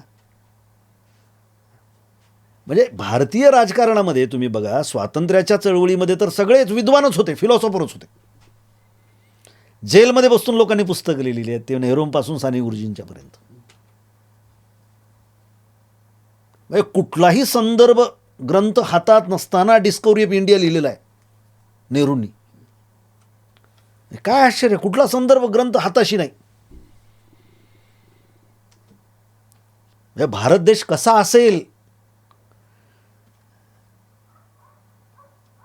याची काय म्हणता, याची मांडणी करणारा तो ग्रंथ आहे. आणि भारताच्या परंपरा सगळ्या त्यांनी सांगितलेल्या आहेत. म्हणजे काय वाचन असेल नेहरूजींचं. गांधीजी स्वतः लेखक आहेत, फिलॉसॉफर आहेत. लोकमान्य टिळक असू दे, त्यांच्याबद्दलच्या वैचारिक भूमिकांच्यामध्ये आमचे मतभेद असतील, असलेही पाहिजेत, परंतु ते लेखक आहेत. आपल्या इथं अलीकडच्या कालखंडामध्ये, म्हणजे स्वातंत्र्योत्तर कालखंडामध्ये तुम्ही यशवंतरावांच्यापासून बघा ते मधुदंडवत यांच्यापर्यंत, तुम्हाला ही सगळी माणसं विद्वान होती, सगळी माणसं वाचन करणारी होती, सगळी माणसं जनतेच्या प्रश्नावरती ग्लोबल टू लोकल असं राजकारण समजून घेणारी आणि देणारी माणसं होती. मग आपल्या इथं बाजूला कळमनुरीमध्ये कॉम्रेड विठ्ठलराव नाईक होते, आमच्या आणखी पोरांना नाही. हे सांगितलं पाहिजे, हे आपलं काम आहे. ते कोणत्याही पक्षामध्ये असू देत, परंतु राजकारण हे चांगल्या मनानं, निस्वार्थ पद्धतीनं लोकांचं हित डोळ्यासमोर ठेवून केलं पाहिजे. या आजही त्यांचं छपराचं घर आहे. 3 टर्म आमदार होते. धाराशिवमध्ये उद्धवराव पाटील होते, तिकडं सांगोल्याला गेलं तर गणपतराव देशमुख होते, तिकडं नाना पाटील होते, बीडमधून ते खासदार झाले होते नाना पाटील, क्रांतिसिंह नाना पाटील. म्हणजे 76 वर्षाच्या लोकशाहीच्या प्रवासामध्ये आम्ही घडलोय का बिघडलोय असा प्रश्न पडावा अशी स्थिती आहे. कार्यकर्त्याला विचारलं नाही, हो जनताच तशी झाली, जनतेला विचारलं नेते तसे झाले. म्हणजे कोंबडा आधी का अंडा आधी असा जो अनुत्तरित प्रश्न आहे तसं झालं आहे. पण मी एक तुम्हाला सांगतो, नेता म्हणजे नेणारा असतो. त्याचं व्हिजन आधी क्लिअर पाहिजे की मला या शहराला कोणत्या दिशेनं न्यायचं. उगं म्हणून आता आम्ही विकास करणार, अरे विकास, अरे तुला भाड्यानं माणसं आणावी लागतात, सातत्यानं तू भाडगव आहेस, तू कसला विकास करतोय. हे प्रश्न विचारण्याची जनतेची ताकद पैसे वाटून यांनी काढून घेतलेली. म्हणून हे रास पर्व आहे, ही फेज आहे, हे कायम राहणारी स्थिती नाही. याच्यापेक्षा आता काही बिघडणार नाही बघा. आणि म्हणून सुशिक्षित मंडळीचं हे काम आहे. 6वा 7वा 8वा वेतन आयोग लागल्यामुळं आता आमच्या हातातल्या पेना गळून पडल्या, कागदाचा संबंध फक्त नोटापुरता यायला लागला आहे. कोण वाचायच्या भानगडीत हे पडत नाहीत. पूर्वी सजग होते, वाचत होते, म्हणून ते सजग होते. शिक्षक आमदार कोण होतं, ते दस्तुरकर व्हायचे,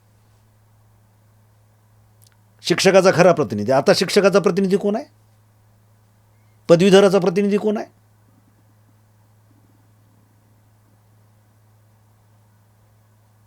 कारण सुशिक्षित माणूस त्यावेळेला राजकारणाचा विचार करत होता, राजकारणाला तुच्छ मानत नव्हता. आता सुशिक्षितांनी काय केलं आहे, की स्वतःभोवती कुंपण ओढून घेतले. त्याला गरज नाही. त्याच्या घरामध्ये 24 तास लाईट असते कारण त्याच्याकडे इन्व्हर्टर आहे. त्याच्या नळाला पाणी येण्याची शक्यताच नाही कारण त्याच्याकडे स्वतःची पाण्याची व्यवस्था आहे. पाण्याचं शुद्धीकरण करणारी मशीन आहे. त्याला बसनं जायची गरजच नाही आहे. प्राध्यापकाला जायची गरज नाही, शिक्षकाला जायची गरज नाही, कर्मचाऱ्याला जायची गरज नाही, कारण त्याच्याकडे स्वतःचं वाहन आहे. म्हणजे गुड गव्हर्नन्स जी एक संकल्पना मांडली जाते की लोकांचं जीवनमान उंचावण्यासाठी सर्व प्रकारच्या भौतिक व्यवस्था ह्या शासन प्रशासनानं निर्माण करून द्यायला पाहिजेत. परंतु या भांडवली जगानं पर्याय दिलेत त्याला, आणि त्याचा पहिला लाभधारक हा सुशिक्षित माणूस आहे. त्यामुळे अंधारात रात्रभर राहणं काय असतं त्याचं दुःख त्याला माहिती नाही आहे. उलट तो म्हणतो की गरीब माणसं पैसे घेतो म्हणून. गरीबाला तुम्ही पर्याय दिले पाहिजेत ना. तुम्ही पाहिलं असेल की माझ्यासारखा प्राध्यापक लढला, 1,70,000 जवळपास मतदान घेतलं. लोकांनी पर्याय बघितला ना. असे पर्याय तुम्हाला देता आले पाहिजेत. आणि माझा आग्रह तोच आहे पक्षामध्ये सुद्धा, की साधी कुणब्याची पोरं, कष्टकरी समाजातली पोरं, पण ज्यांच्यामध्ये स्पार्क आहे त्याला तिकीट द्या. लढवा यांना एकदा या पिसाळलेल्या हत्तींच्या सोबत. आपले वाक तयार करा.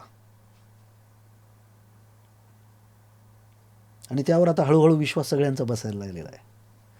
आणि जनतेला याचा कंटाळा येणार आहे, आणि आलेला आहे. हो, मी तुम्हाला आजही सांगतो, आता या फेजमध्ये जनता आहे की पैसे यांचे घ्यायचे, यांना मतदान करायचं नाही.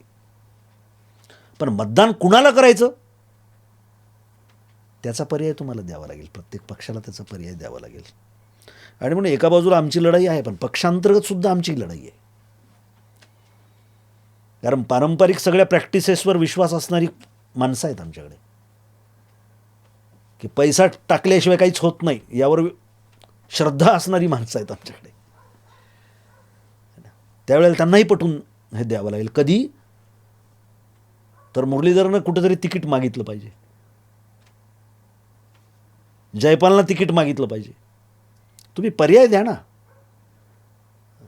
आता यावेळेला असं सांगितलं नाही, वो उसका दामाद जो है ना वो बहुत बड़ा गुंडा है, उसको भिड़ना है तो अपने पास भी गुंडा देना पड़ता. म्हणजे गुंड्याला गुंडा पर्याय, वाळू माफियाला वाळू माफिया पर्याय, मटकेवाल्याला मटकावाला पर्याय. पण लोकांनी काय करायचं? म्हणजे लोकांच्या मानसिकतेला गृहीत धरलं जात आहे असं वाटतं. Yes, exactly. तर म्हणून पर्याय आपण द्यायला पाहिजे. आणि म्हणून मी आपल्या माध्यमातून आवाहन करतो की तुम्हाला करिअर म्हणून शिक्षक व्हायचं की नाही, करिअर म्हणून प्राध्यापक व्हायचं आहे, करिअर म्हणून इंजिनियर व्हायचं आहे. अरे करिअर म्हणून सरपंच व्हा ना, करिअर म्हणून चांगला जिल्हा परिषद सदस्य व्हा, करिअर म्हणून चांगला आमदार व्हा. शेवटी तू वर्गामध्ये कोणती कविता शिकवावी, तुझा सिलेबस काय असावा, तुझा पगार किती असावा, तुझ्या घरामध्ये येणाऱ्या ज्या वस्तू आहेत त्याची किंमत काय असावी हे ठरवणारे लोक तिथे आहेत. तुझी पगार थांबत नाही म्हणून तुला हे सगळं बरं वाटतं या चंगळवादी दुनियेमध्ये. पण ज्या वेळेला ते थांबवण्याचे पण त्या ठिकाणी धोरण ठरेल ना, त्यावेळेला तुझी अवस्था काय असणार आहे.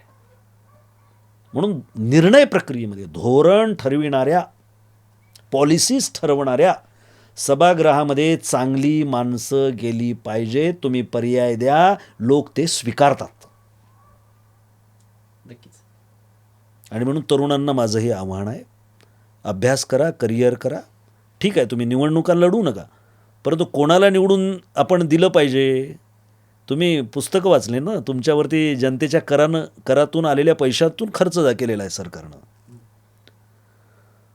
तर तुम्ही गावाला तर सांगा, पटवून पारावर उभं टाकून तर सांगा याला मतदान करू नका म्हणून, आपण याला मतदान केलं पाहिजे. एवढा तरी तुमचा सहभाग असला पाहिजे. मतदानालाच न जाता तिकडे महाबळेश्वरला जर आमची सुशिक्षित माणसं जायला लागली आणि पुन्हा भाषण जर करायला लागले लोकशाहीचं कसं होणार आणि गळा काढत असतील, तर याला काय अर्थ नाही या गोष्टीला. म्हणून मलाही अनेक लोक हसतात, हे काय नेते आहेत म्हणतात. हेच म्हणजे आमची किती घसाई व्हायली आम्हालाच माहीत आहे. आम्हाला वाटत नाही का की पैसे जमा करावेत, प्लॉट घ्यावेत. आमचे लोक उन्हाळ्यामध्ये आता प्राध्यापक तयार झाले ते की स्वित्झर्लंड, मलेशिया इथपर्यंत जातात. आम्हालाही वाटत असेल ना. त्यावेळेला आम्ही कुठेतरी वाड्या वस्तीवर तांड्यावर असतो. म्हणजे हा आत्मप्रौढीचा भाग नाही. माझ्या मते माझ्याहीपेक्षा चांगलं काम करणारी अशी प्राध्यापक, शिक्षक मंडळी, कर्मचारी मंडळी, सुशिक्षित माणसं ही तयार झाली पाहिजेत. एरिक फ्रॉमचं एक विधान आहे बघा, फार सुंदर विधान आहे. मी अनेक ठिकाणी त्याचा उच्चार केलेला आहे की तो असं म्हणतो, विचार करण्याची शक्ती नसेल तर विचार स्वातंत्र्याला काही अर्थ नसतो. म्हणून लोकशाही आहे, परंतु ती लोकशाही कशी असली पाहिजे ते ठरवण्याचे अधिकार सर्वतः जनतेला आहेत. आणि ते नसतील तर लोकशाहीला अर्थ नाही. लोकशाहीला अर्थच नाही. तुम्हाला लोकशाहीबद्दलचा विचारच करायचा नाही, ती कशी असली पाहिजे याच्याबद्दल तुमचे काहीच आडाखे नसतील, तुमच्या कुठल्या कल्पना नसतील, आणि तुम्हीच लोकशाहीबद्दलचे गळे काढत असाल की असं असलं पाहिजे तसं असलं, याला काही अर्थ नाही. त्यामुळं तुम्ही फार चांगला प्रश्न विचारला, माझ्या मनातला प्रश्न विचारला की अरे बाबा, अडाण्याचं हे काम नाही, हे सुशिक्षितांचं काम आहे. तुम्ही लॅटिन अमेरिकेमधल्या छोट्या छोट्या देशामध्ये ज्या क्रांत्या झाल्या मधल्या काळात, आता तुम्ही क्युबियन राज्यक्रांतीचा उल्लेख केला होता, फिडेल कॅस्ट्रो है ना, ही विद्यापीठात शिकणारी पोरं आहेत आणि अतिशय हिंसक व्यवस्थेच्या विरोधामध्ये ती लढलेली आहेत.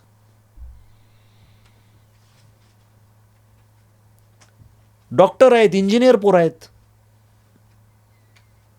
कवितेवर. आणि आपल्याकडे पण फेज आली ना, भगतसिंग उदाहरण आहे ना, वयाच्या 24.5व्या वर्षी सरपरोशी की तमन्ना आज हमारे दिल में है, देखना है जोर कितना बाजुए कातिल में है.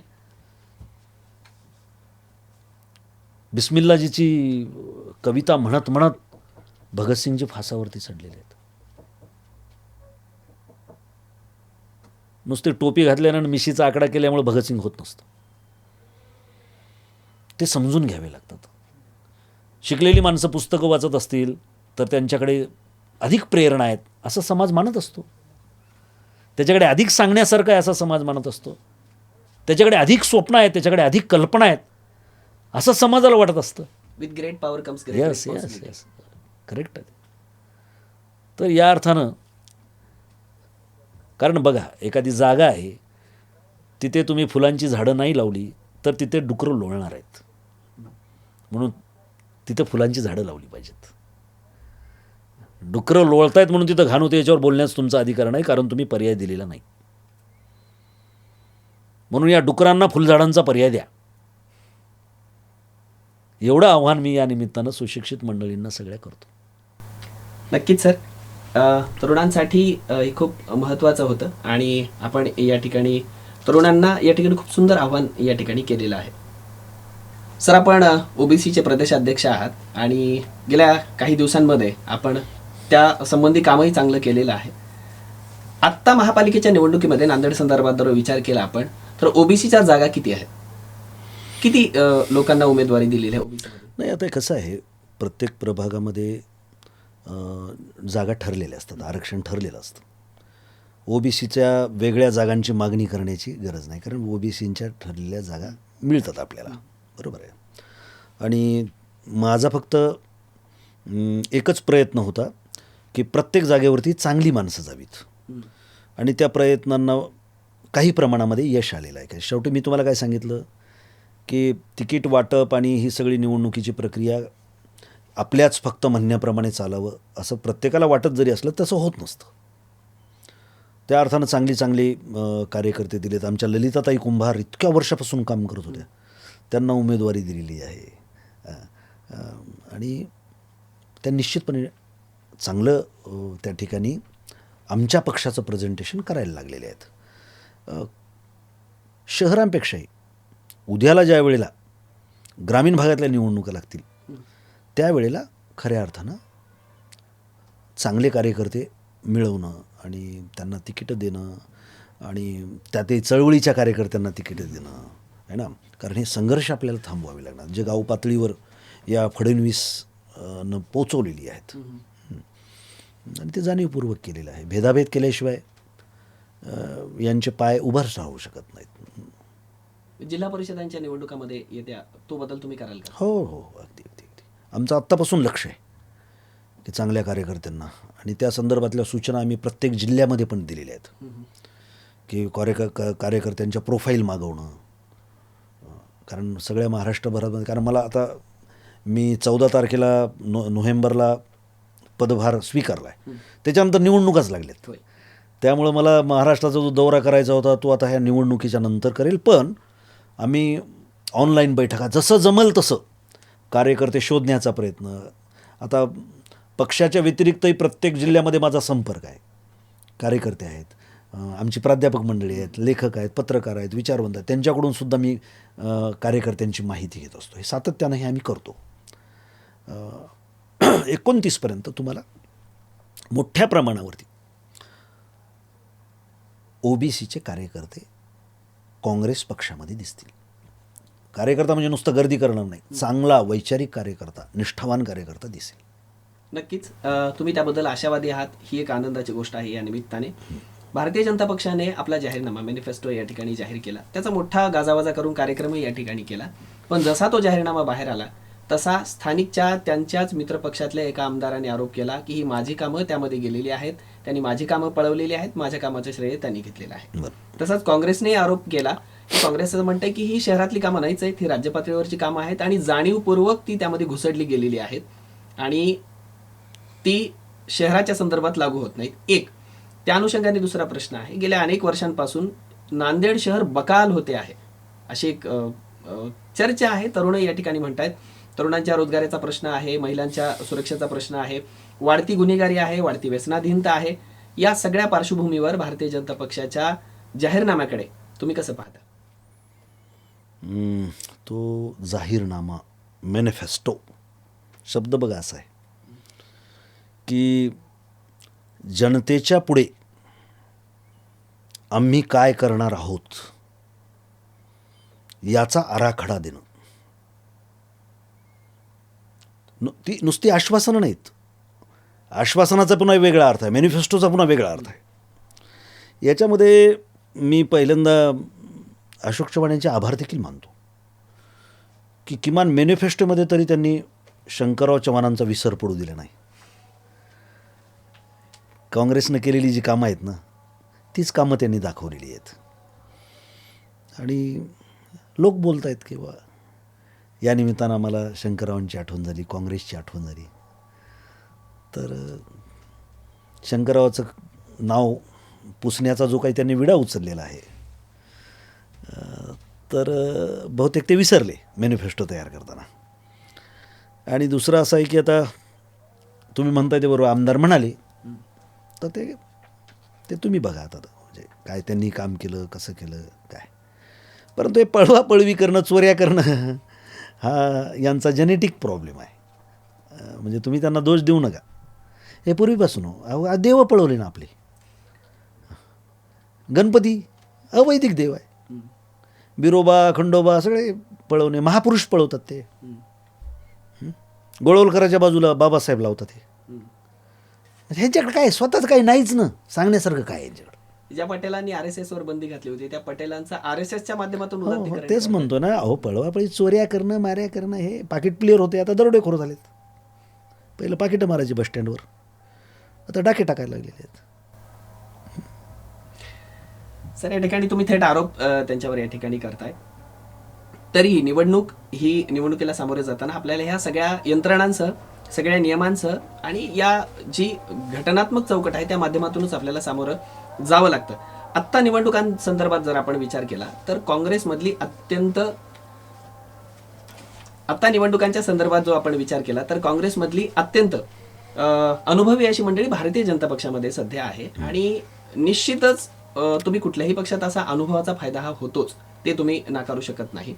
तर आज काँग्रेस पक्षाकडे तुमची निष्ठावंत मंडळी, जुनी मंडळी सोडून भारतीय जनता पक्षात गेल्यामुळे तुम्हाला नवख्या उमेदवारांची साथ घ्यावी लागली आणि त्यांना उमेदवारी द्यावी लागली. आणि त्या उलट भारतीय जनता पक्षामध्ये तुमचेच जरी पूर्वाश्रमीचे असले तरी तुलनेने अभ्यासू आणि अनुभवी उमेदवार त्यांच्याकडे आहेत. मग अशोक चव्हाणांची ही वाढलेली ताकद, वाढलेला उमेदवारांचा अनुभवाची ताकद, हे तुमच्यासाठी आव्हान आहे असं तुम्हाला वाटतं का? नाही, मी तुमच्या मताला दुजोरा दिला असता की त्यांची ताकद वाढलेली आहे हे त्यांनी नगर परिषदेमध्ये दाखवून दिलं असतं. नगर परिषदेमध्ये यांनी कशा पद्धतीनं माती खाल्ली हे जनतेनं बघितलेलं आहे. कणून कुतून हे करायलेत प्रयत्न. लोकसभेला 2 सलग लोकसभेमध्ये यांचे पराभव आहेत. हे काय सिद्ध करतं? या नगर परिषदेमध्ये किती आल्यात नगर परिषदा यांच्या? त्या कशा आल्यात? लोह्यामध्ये इतकं वाजवलं ढोल तुटायची वेळ आली. एका घरातून 6 दिले. म्हणजे मी जे सांगितलं ना तुम्हाला, लांड्या लबाड्या चोऱ्या चपाट्या हे यांचा जैविक गुणधर्म आहे. आणि तिथे आलं कोण? हिंदू करणारे एक मुस्लिमचा नगरसेवक आला लोह्यामध्ये भाजपकडून. लोक आता त्याचा हा थट्टा करायला लागलेले आहेत किंवा तुम्ही म्हणजे काय बोलता, काय करता काय. हे बघा, जो बूंद से गई वो हौद से नहीं आती म्हणतात. मातीवर सांडलेलं पुन्हा भरून घेता येत नसतं. तसं कॅरेक्टर आहे. म्हणून अशोकराव दाखवतायत खूप, पण अशोकरावचा चेहरा वाचा तुम्ही. अशोकरावचे एकूण आजचं फिजिक बघा काय आहे. मुलीच्या निवडणुकीमध्ये किती बेजार व्हावं. म्हणजे अशोकरावांसाठी शंकरराव इतके बेजार कधी झाले नव्हते, पण अशोकराव किती बेजार झाले आहेत. म्हणजे कधी कधी खरंच असं वाटतं की बाबा, ज्या ठिकाणी तुम्ही फुलं वेचली तिथं शेण वेचण्याची तुमच्यावर वेळ येऊ नये, कुणावरही येऊ नये. पण ही वेळ आलेली आहे. त्यामुळे हे बाकी मी मान्य करतो की ते मेहनत घेतात, हे करतात, ते सगळं आहे, त्यांच्या नियोजन आहे, माणसं आहेत. आणि कसं असतं, शेवटी तुमच्याकडे सत्ता आहे, तुमच्याकडे पैसा आहे, तर तुमच्याकडे माणसं आपोआप येतात, असे उड्या पडतात. ते आम्हालाही मान्य आहे. विपर्यस्त परिस्थितीमध्ये अशोकरावांनी काम कधी केलं आहे, संघर्ष कधी केला आहे आणि निवडणुका जिंकल्यात असं उदाहरण दाखवा. म्हणून इतिहास संघर्षानं भरलेला असतो. इतिहास भ्रष्टाचाराच्या भूमीवर, गद्दारीच्या भूमीवरती इतिहास कधीच लिहिला जात नसतो. आणि म्हणून झेंडा घेऊन उचलणारे पळणारे कार्यकर्ते त्यांच्याकडे असतील, सगळ्या गोष्टी असतील, परंतु जनतेमध्ये त्यांच्याबद्दलची जी भावना आहे किंवा त्यांच्या राजकारणाबद्दलची जनतेमध्ये असणारी जी भूमिका आहे तिच्याकडे आपण बघायला पाहिजे. रस्त्यानं लाख लोक घेऊन एखादा माणूस गेला तर अरे काय बडा नेता आहे असं पण म्हणतच असतो. कारण सध्या प्रदर्शन आणि ही पार्टीच मुळात प्रदर्शन करणारी पार्टी आहे. कारण तुमच्याकडे दाखवण्यासारखं काही नसेल तर ते ढोल वाजवावं तर लागतील ना. तुमच्याकडे ऐकवण्यासारखं काही नसेल तर लोकांच्या कानामध्ये ढोलाचेच आवाज जातील ना. आणि अशोकरावांनी एकदम कॅरेक्टर आपलं फार बदलून टाकलं, एकदम ट्रिमेंडस. ते काय, तो रजनीकांतचा एक पिक्चर आला होता बघा, जे एकदम रूपं बदलतात, तसे आजचे रजनीकांत आहेत ते नांदेडचे. रोबोट. हा, रोबोट पिक्चर आला होता, राईट. तर इतक्या पद्धतीनं स्वतःला त्यांनी बदलून टाकलं. तर ठीक आहे, त्यांच्या अनुभवावर आधारित त्यांनी राजकारण करावं.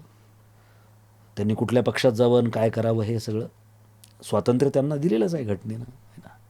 पण आम्हाला काय करायचं आम्ही करू. आणि मी सांगितलं की आम्ही आमच्या पद्धतीनं जाऊ. ते करतायत म्हणून आम्हीच लगेच हे करतो आहे, हे अशातलाही भाग नाही. आणि जनतेला ते आवडणार पण नाही. की जनतेला वाटतं की बा निव्वळ एकमेकावर टिप्पणी करत बसणं आणि सगळं भांडवली राजकारण, याला जनता बी कंटाळलेली आहे. जनतेला आता मुद्दे उचलाय. धुळीनं हे शहर माखलेलं आहे ना. हे शहर ट्रॅफिकग्रस्त झालेलं आहे. दररोज 350 ट्रॅव्हल जातात नांदेड जिल्ह्यामधून. त्याच्यामधून कुठल्या आमदार खासदाराची पोरं ट्रॅव्हल करत नाहीत. इथे हाताला काम नाही म्हणून लोक तिकडे जात आहेत. लोकांना या मुद्द्यावर आता नेत्यांना आणि पक्षानं बोलावं असं वाटतं. तुमच्याकडे SEZ आहे, स्पेशल इकॉनॉमिक झोन. काय काय स्वप्न त्यावेळेला, आता काय त्याचा एक वेगळा इतिहास आहे. जाऊ द्या. एकही उद्योग, टाचणी बनवण्याचा सुद्धा उद्योग नाही. अहो, निजामाच्या काळामध्ये इथं मिल होती, तिची जागा आणखी जशा तशी आहे. 8-8.5 हजार आपल्या इथं कामगार होते. उस्मानशाही मिल निजामाच्या काळात नांदेड टेरिकोट पार अफगाणिस्तानपर्यंत जात होतं. ती मिलसुद्धा आम्हाला उभी करता आली नाही. सगळे उद्योग हे बंद पडलेले आहेत. आज 25,000 आपले लोक कामाच्या निमित्तानं आणि शिकण्याच्या निमित्तानं पुण्यात आहेत एकट्या. गावाच्या गावं विस्थापित व्हायला. आमच्या मुखेडमध्ये 45% गावांची विस्थापनं झालेली आहेत काही. त्याच्या नोंदी आम्ही घेतलेल्या आहेत. या जगण्या मरण्याच्या प्रश्नाच्या संदर्भानं पक्षानं बोलावं ही अपेक्षा आहे आता लोकांची. नक्कीच सर, तुम्ही आत्ता एक ओझरता उल्लेख केला नांदेडमधल्या समस्यांचा. नांदेडमध्ये गेल्या काही वर्षांपासून आपण पाहतो आहोत, काल मुख्यमंत्र्यांनी उल्लेख केला, अशोक चव्हाण मंचावर बसून होते, त्यांच्याच कार्यकाळामध्ये जी कामं झाली नाही याचाच पाढा त्यांनी त्या ठिकाणी वाचला आणि ते असं म्हणाले गेल्या 60-70 वर्षामध्ये इथे काही झालं नाही, कुठलाही विकास झाला नाही. आणि खऱ्या अर्थाने आत्ता शहराची अवस्था जर आपण बघायला लागली, काही समस्यांचा उल्लेख आपण या ठिकाणी केला. शहरामध्ये प्रचंड वेगाने शहर वाढतं आहे, लोकसंख्या प्रचंड वाढती आहे, नवश्रीमंतांचा वर्ग या शहरात वाढतोय. पण त्याबरोबर खोदून ठेवलेले रस्ते, धुळीचं सगळीकडे असलेलं प्रमाण, शहरामध्ये महिलांची असुरक्षितता, वाढती गुन्हेगारी, शहरामध्ये व्यसनाधीनतेचं वाढतं प्रमाण, ह्या सगळ्या गोष्टी आहेत. आणि सगळीकडे आलबेल आहे, सगळं कसं छान छान गुडगुड आहे, असं वातावरण एक सगळीकडे पसरवलं जात आहे. काँग्रेस पक्ष म्हणतो आहे की आम्ही जे आहे ते बदलून दाखवू. तुमचा जाहीरनामा जो आहे तो हेच सांगतो, येणाऱ्या निवडणुकांना, ज्या निवडणुका आहेत त्या स्थानिक प्रश्नांशी निगडीत आहेत इथल्या, त्या निवडणुकाला सामोरे जाताना काँग्रेसचं विजन काय आहे, काँग्रेसचा अजेंडा काय आहे? तुम्ही म्हणताय ते अगदी खरं आहे की मी जसं सांगितलं की एक नेता एक जिल्हा हे समीकरण होतं आणि त्यामुळं आमच्या राजकारणामध्ये दोष निर्माण झाले, हे आम्ही मान्य करतो. मुद्दा असा आहे की प्रत्येक प्रभागाचे पण प्रश्न आहेत, नुसते नांदेडचे म्हणून नाही, त्यामध्ये सुद्धा आपण जर व्यवस्थितपणे बघितलं प्रत्येक प्रभागाचे प्रश्न आहेत. प्रश्नाची प्रचंड गुंतागुंत नांदेडमध्ये आहे आणि ती सोडवण्याच्या दृष्टिकोनातून आकडेवारीसहित आम्ही काम करतो आहे. शहरामध्ये गुन्हेगारीकरण किती झालं हे दररोज गोळीबार आहे. एस पीला त्या संदर्भामध्ये आम्ही बोललो आहे, त्या संदर्भामध्ये काय करायला पाहिजे, प्रशासनानं काय करायला पाहिजे ते पण सांगितलं. व्यसनाधीनतेचं तर प्रमाण किती वाढलं आहे आता. त्या गुजरातमध्ये त्या अदानीच्या त्या सगळ्या बंदरावरच इतके जहाजं येऊन उभं टाकायलेत, तर ते तर येणारच ना, गल्लीपर्यंत येणार आहे, घरापर्यंत येणार आहे ना. त्या संदर्भामध्ये काम करावं लागेल. हे काही म्हणजे फक्त लोकलचा प्रश्न नाही आहे, हा खरं तर आता ग्लोबल प्रश्न झालेला आहे, व्यसनाधीनतेचा प्रश्न. तर त्याही अनुषंगानं प्रत्येकाच्या संदर्भामध्ये काम करणारी, विचार करणारी आम्ही माणसं एकत्रित केलेली आहेत, है ना. सगळ्यात महत्त्वाचं तुम्हाला सांगतो की आपल्या इथे शिक्षणाचे प्रश्न बघा ना किती आहेत, है ना. की इतकं महाग शिक्षण, नांदेडमध्ये शिक्षण हा व्यवसाय आहे. नुसत्या कोचिंग क्लासेसच मी म्हणत नाही, तुम्ही कुठल्या इंग्लिश स्कूलच्या फीज बघा किती आहेत. सर्वसामान्य माणसाला ते परवडत नाही. आणि दुसऱ्या बाजूला तुम्ही बघा मल्टीपर्पजसारखी जी शाळा आहे ती बंद पाडलेली आहे. तुम्हाला मल्टीपर्पजचं वैभवच माहीत नाही ना या नवीन लोकांना. आम्ही ते बघितलेलं आहे ते वैभव, है ना. मराठी शाळा सगळ्या बंद करणं, कारण थातूर मातूर इंग्लिश स्कूल म्हणजे थातूर मातूर योजना आहे शिक्षणातली. ती काय फार मूलभूत विचार देणारी नाही. आता मी 25 वर्षापासून प्राध्यापक म्हणून काम करतो. माझे कितीतरी विद्यार्थी आहेत 7,000, 5,000, 8,000, 10,000 रुपयाने तिथं नोकरी करतात. म्हणजे जिल्हा परिषद शाळेमध्ये शिक्षकाचं क्वालिफिकेशन ठरवून दिलेलं असतं. D.Ed आहे, B.Ed आहे, त्याला काय म्हणतात, त्याला पाठ घ्यावे लागतात. ती अर्हता त्यानं पूर्ण केली तर तो शिक्षक होतो. इंग्लिश स्कूलमध्ये याची काहीच गरज नाही, म्हणून दिल्या जातात. ह्याच्यावर काही बंधन असलं पाहिजे ना. निश्चित. जसं तुमच्या गावामध्ये मॅन्युफॅक्चरिंगचं काय हे असलं पाहिजे, रेपो काय असला पाहिजे, हे सरकारनं हे ठरवलं पाहिजे. गाड्या किती उतरवणार तुम्ही रस्त्यावर, रस्त्याची बांधकामं तुम्हाला करायची तर किती ह्याच्यात पहिल्या 5 वर्षात किती, पुढच्या 5 वर्षात किती. समृद्धी महामार्ग, ते आता हे सगळे सांगतायत ते राज्य आणि केंद्रानं केलेल्या सगळ्या योजनेबद्दल सांगतात. समृद्धी महामार्ग, माझा प्रश्न होता एक दिवशी कुठल्या तरी अशाच चॅनलवर बोलताना, समृद्धी महामार्गावरून समृद्धी येते याची आम्हाला स्वप्न दाखवली ना तुम्ही सगळे. तर त्या समृद्धी महामार्गावरून किती तुमचे उद्योगपती जातात, समृद्धी महामार्गावरून गेल्यानंतर किती चलनवाढ झालेली आहे.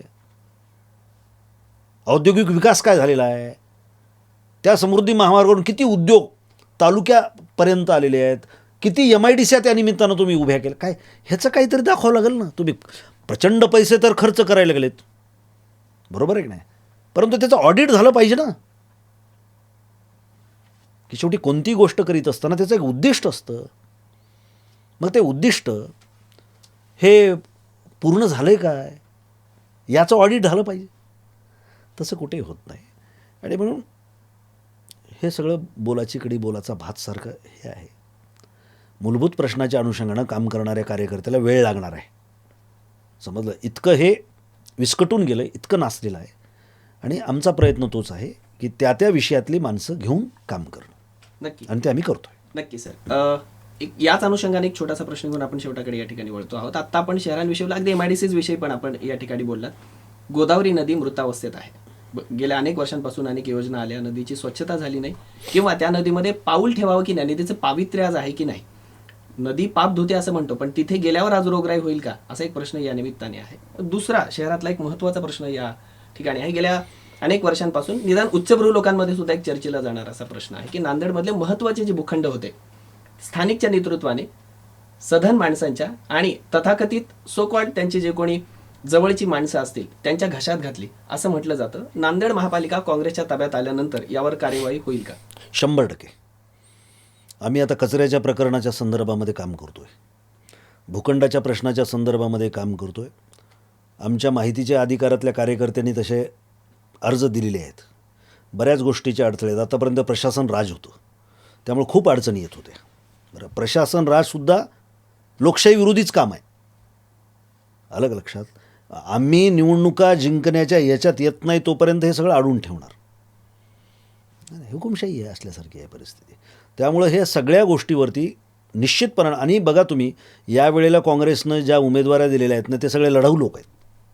भलेही ते पैशानं कमी असतील, कारण यांच्या पैशाच्या ताकदीपुढे आम्ही टिकणार नाहीत आम्हाला माहिती आहे.